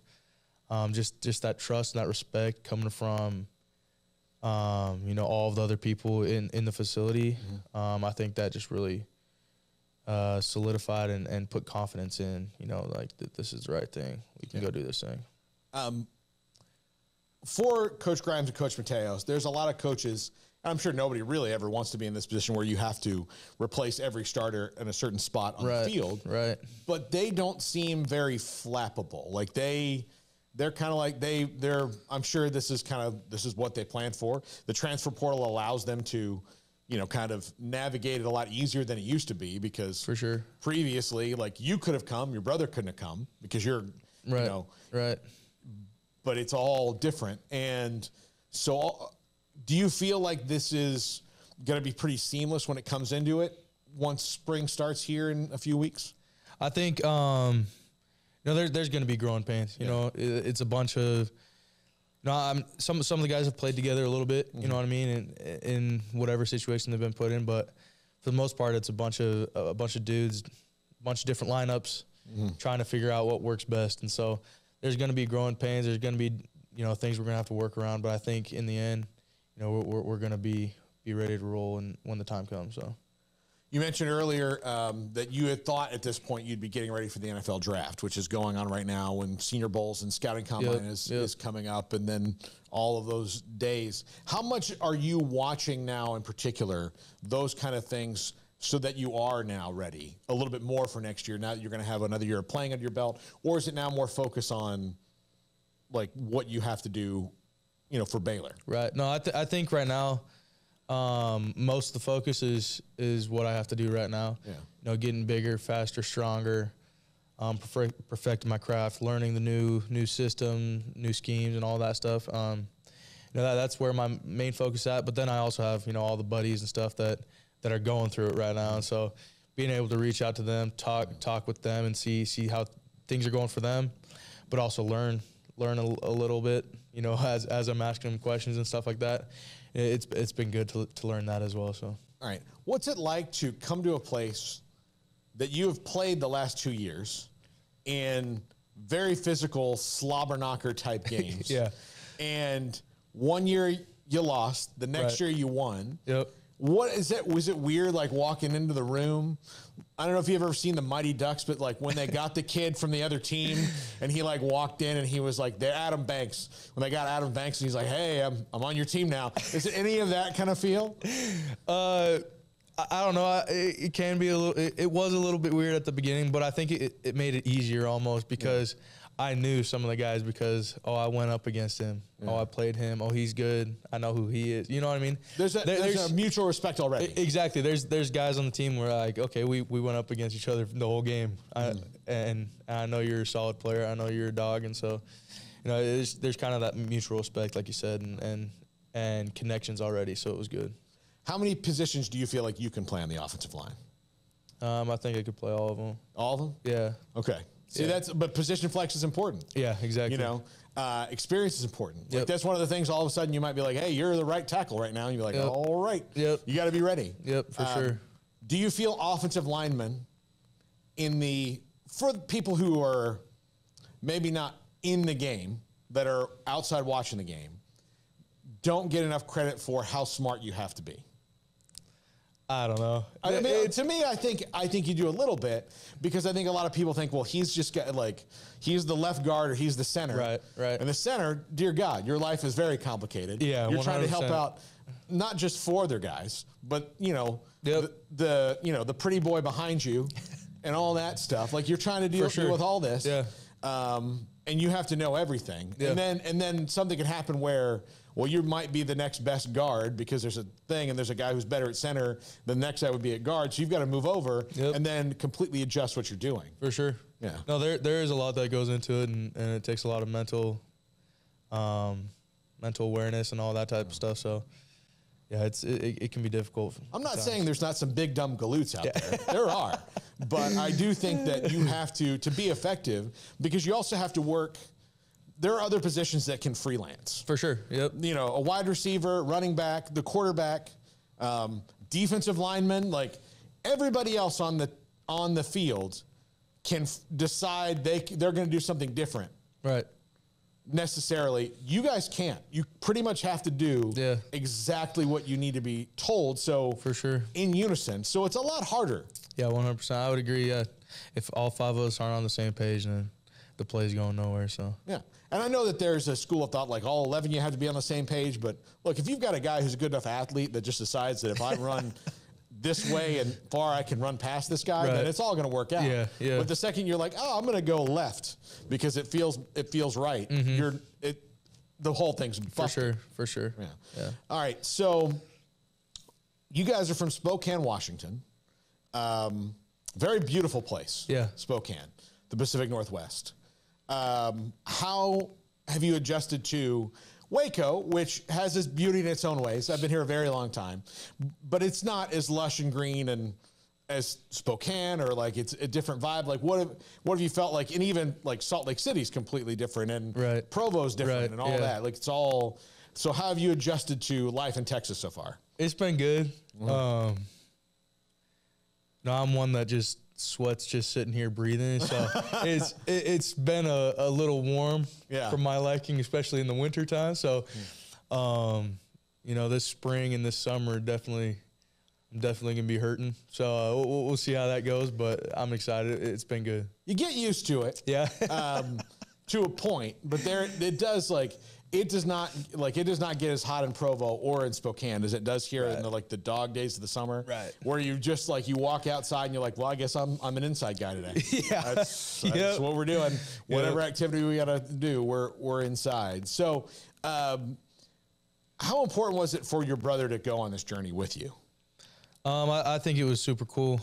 He was in the portal first, and he made the decision to come down here first. And so I guess I kind of followed him. So you went on the journey with him and not the other way around. Yeah. I was able to finish out the season and play in the bowl game and all that stuff for BYU. And then after the season is kind of when I made that decision to enter the portal and all that stuff. And so he had already made up his mind, to head down this way. And so I feel like that was a big factor in the decision as well. Being able to play another season with him and hopefully be on the field together and doing our thing again. So, all right. So how tight are you guys? Like when it comes, is it?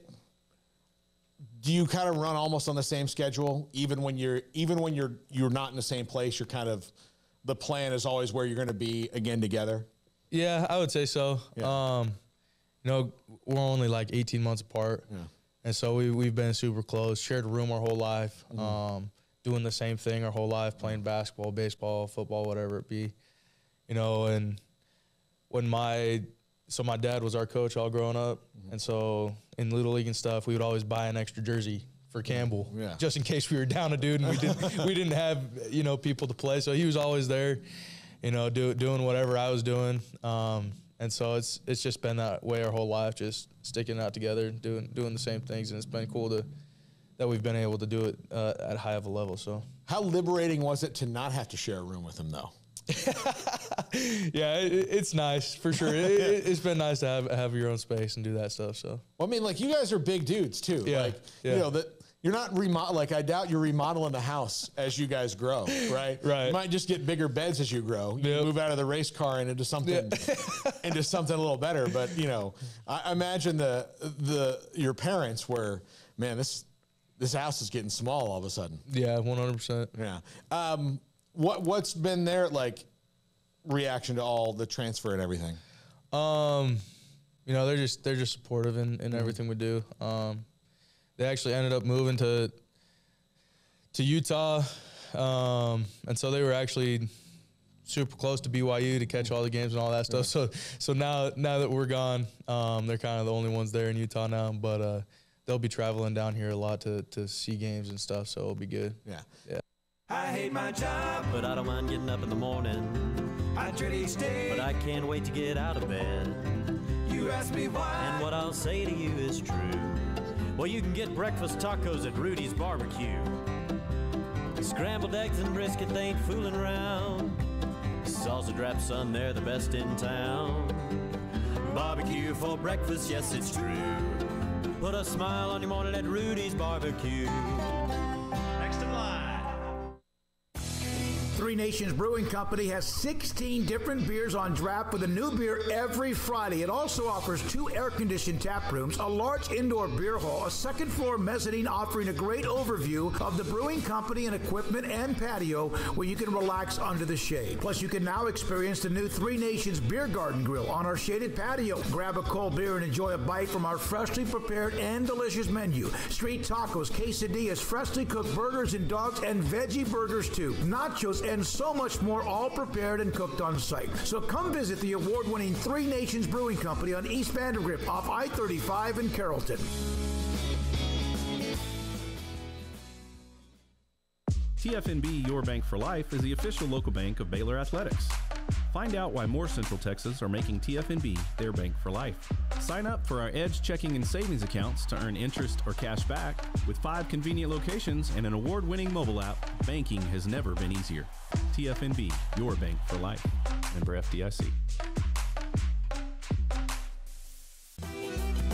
Shorty's Pizza Shack at 12th and Bagby is a homegrown, locally owned pizza place that's out of this world. Everything from the dough, the sauce, the sausage topping is made fresh in-house. Not to mention the amazing pizza pillows, the chicken wings are to die for. Try the Sikkim sauce, chili cheese fries or tots, plus great specials on food and drink every single day. Shorty's is also the perfect spot to watch the game with your friends. Shorty's Pizza Shack at 12th and Bagby. Tell them Paul sent you by.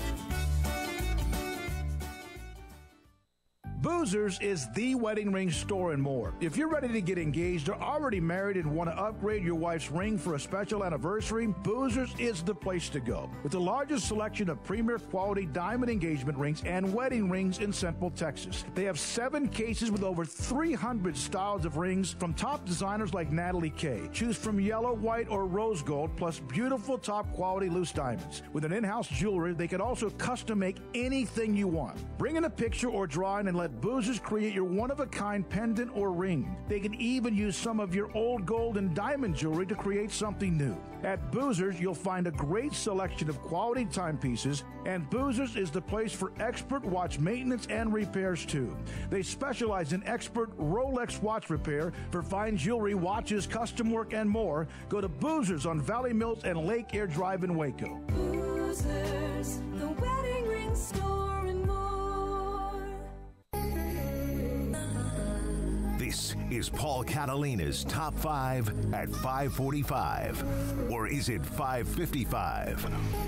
Either way, it's the Top 5.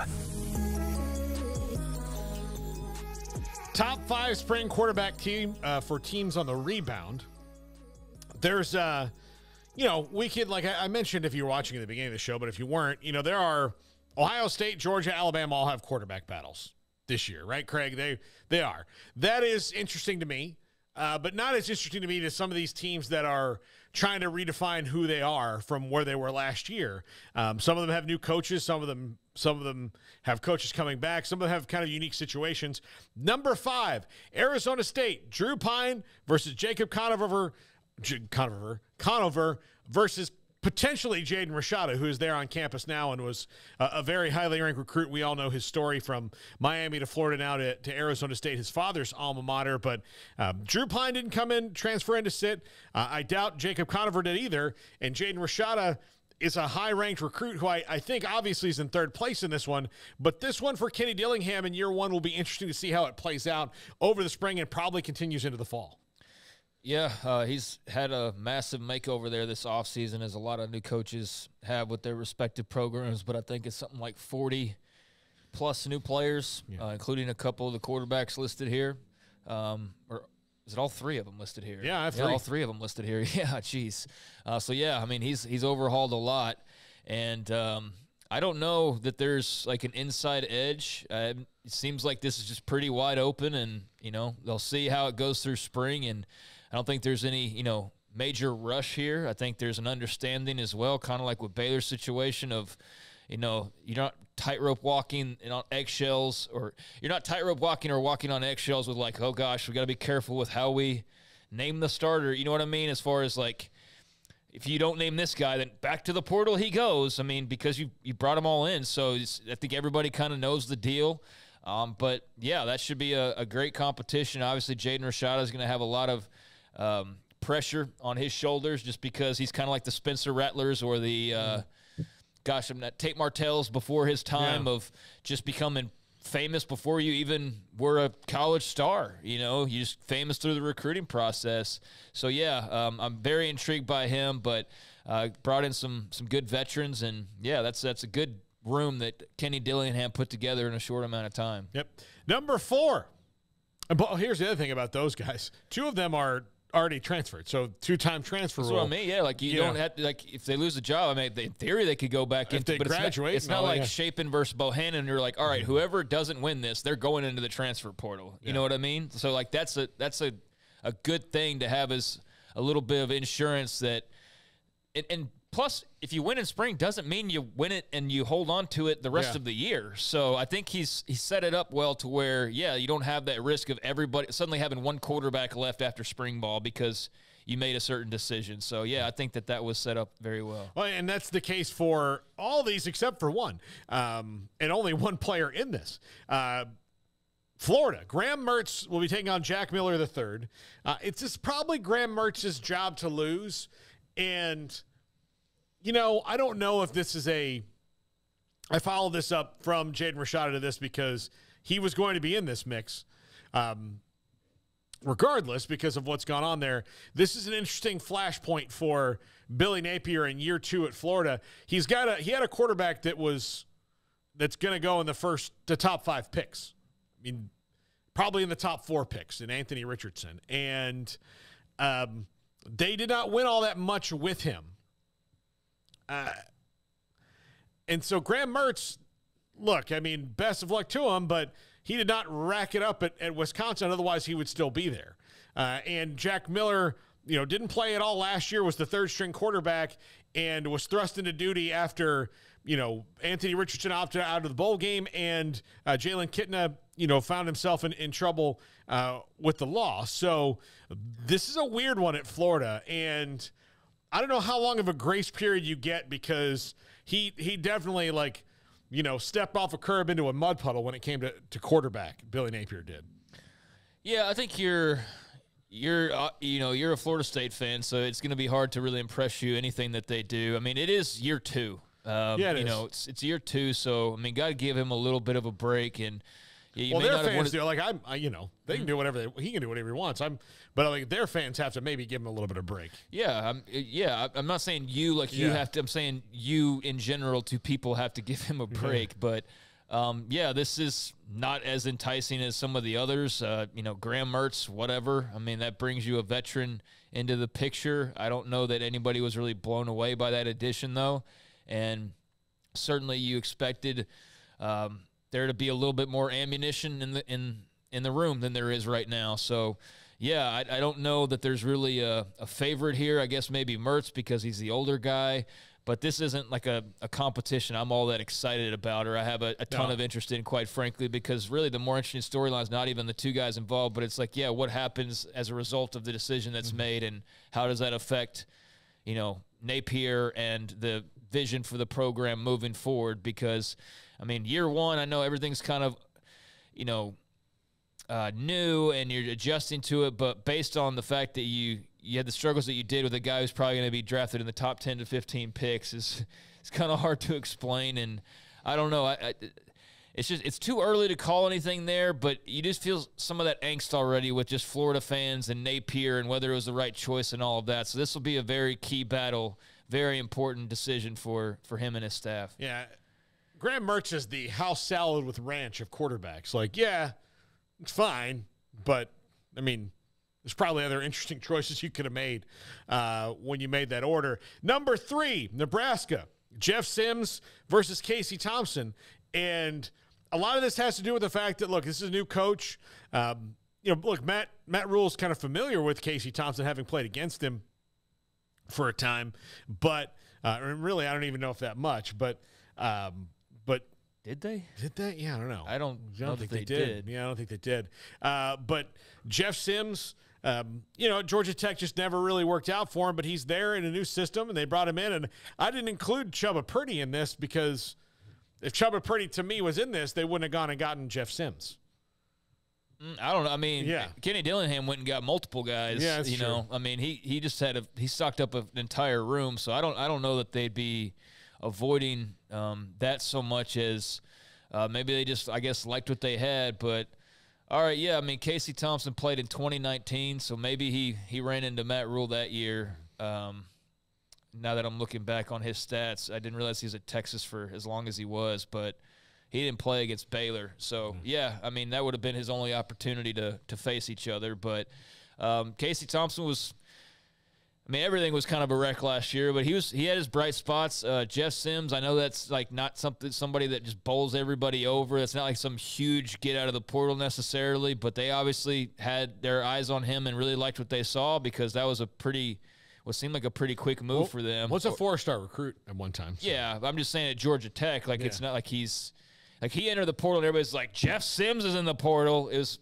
it's just, he's another guy. He's another guy who's in the portal, but a guy who they obviously see a lot of upside in, has played in a lot of games, and has some good intangibles. So, yeah, I don't know if Thompson already being in the saddle there in Lincoln gives him any type of advantage because Sims already has starting experience as well. But as we saw with Matt Rule, like the handling of quarterbacks was kind of in that first year, tried to go Anu Solomon. Anu Solomon gets hurt. He went to transfer out Jalen McClendon the year after that as well, but Charlie Brewer just always ended up being his guy. So maybe that happens with Chubba Purdy or something like that. I don't know. I don't know how this shakes out, but I do have faith in Matt Rule that they'll land on a good guy, and that program's headed in the right direction. Yep, number 2, Baylor. We talked about it earlier in the show, Shapen versus Robertson. This is the only Blake Shapen is the only person in this whole thing with easy transfer options because he's only been at Baylor.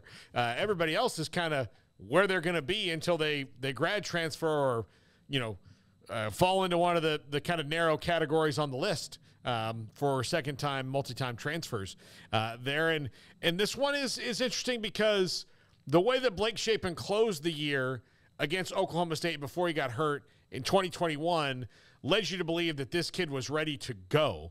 And then when it was his job, and it wasn't just him, there were just a lot of things on that team that didn't fit together, but Baylor had to, because they lost Kyron Jones, go get a quarterback. They've got one that can push Blake Shapen and take over for him if need be. Grayson early in the show thinks that Robertson will eventually be the guy. Well, we'll see how that all works out. But this one's kind of interesting in that, not make or break at this point. But for Blake Shapen, he's at a crossroads as well. Yeah, I mean, we deep dived on this a little earlier. I think that, Shapen obviously has a nice batch of experience now under his belt, but he clearly had some things he needed to be better at. Leader at the top of that list, being vocal, part of being a leader at the top of that list.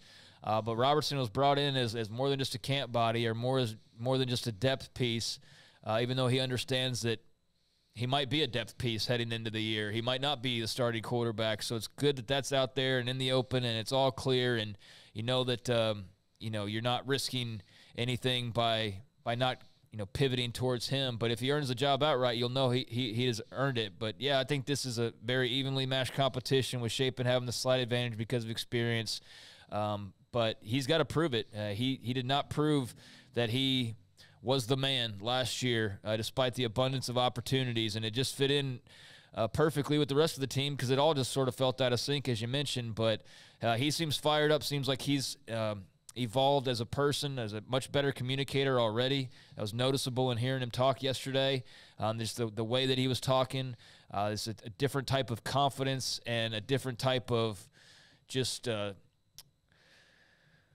noticeably different kind of stature in front of the camera than he had the last couple of years. But Sawyer Robertson was very impressed by just seeing him for a few minutes. He's very confident and relaxed and cool, calm, and collected. So, yeah, I think this is going to be a friendly but a very competitive battle, and it should only make Baylor's offense better heading into next season. Absolutely. And number one, Ole Miss, Spencer Sanders, Jackson Dart, Walker Howard. Spencer Sanders, this is hit like – I don't think that there's a race between this as who's going to be the starter if you talk about healthy and available in there. It's Spencer Sanders. But Jackson Dart clearly by this has been put on notice, even though he didn't play. He was okay last year, but wasn't what they wanted to be, especially throwing the ball. And then Walker Howard is a huge big-time recruit that comes over from a rival. And it kind of clearly feels like Lane Kiffin is saying the future is Spencer Sanders this year, Walker Howard next, and Jackson Dart gone, but maybe that's not the case. But Spencer Sanders comes in having played at a very, very high level, and the one I would think has this job pretty easily out of spring, but his health has also been in question, so you kind of probably need all these guys. And it's Lane Kiffin, so you throw that factor in there, kind of this mad scientist of the transfer portal, which all three of these guys are transfer quarterbacks. Jackson Dart came in from USC. So, and all three of them, again, would have to graduate, and Spencer Sanders only has 1 year of eligibility left anyway. So, kind of interesting what's going on in Oxford with these quarterbacks. Yeah, it's a fun story to follow. I would assume that, yes, Sanders probably would have the inside leg, but, I mean, good batch of guys to choose from. And I'm sure it's going to be a fun battle, if not already, but a fun battle down there in Oxford. So yeah, that's quite the quarterback room they put together, and set up for this spring to try and figure out who's going to be the next guy in line. So yeah, I'm really looking forward to this. I'm really interested in how Spencer Sanders' career kind of winds down to a close because it didn't end the way we thought it might in Stillwater. So great opportunity for him, but, with those two other guys there, it's not going to be just handed to him. So, yeah, Lane Kiffin really set his program up with a fun battle this spring and perhaps beyond as well. So, yeah, that'll be cool to watch. All right, thank you to everybody who's been a part of the show today. Thank you to everybody on the chat room. Thanks to Clark Barrington, Tim Fitzgerald, Matt Brown, Grayson Grundhafer. Thanks to Jack McKenzie and Garrett Ross for getting all the video we had earlier in the show from Baylor Media Session yesterday. Have a great weekend, everybody. Remember, Sports Night tonight on the CW, 10:30. For Craig Smoak, Smokey's back on Monday. Have a great weekend, everybody.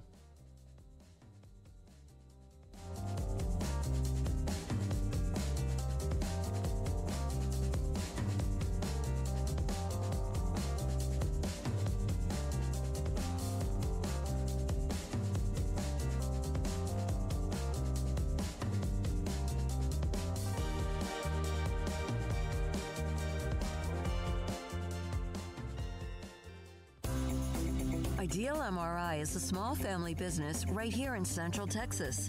We're open to support you while lowering the cost of healthcare bills. When you need an MRI,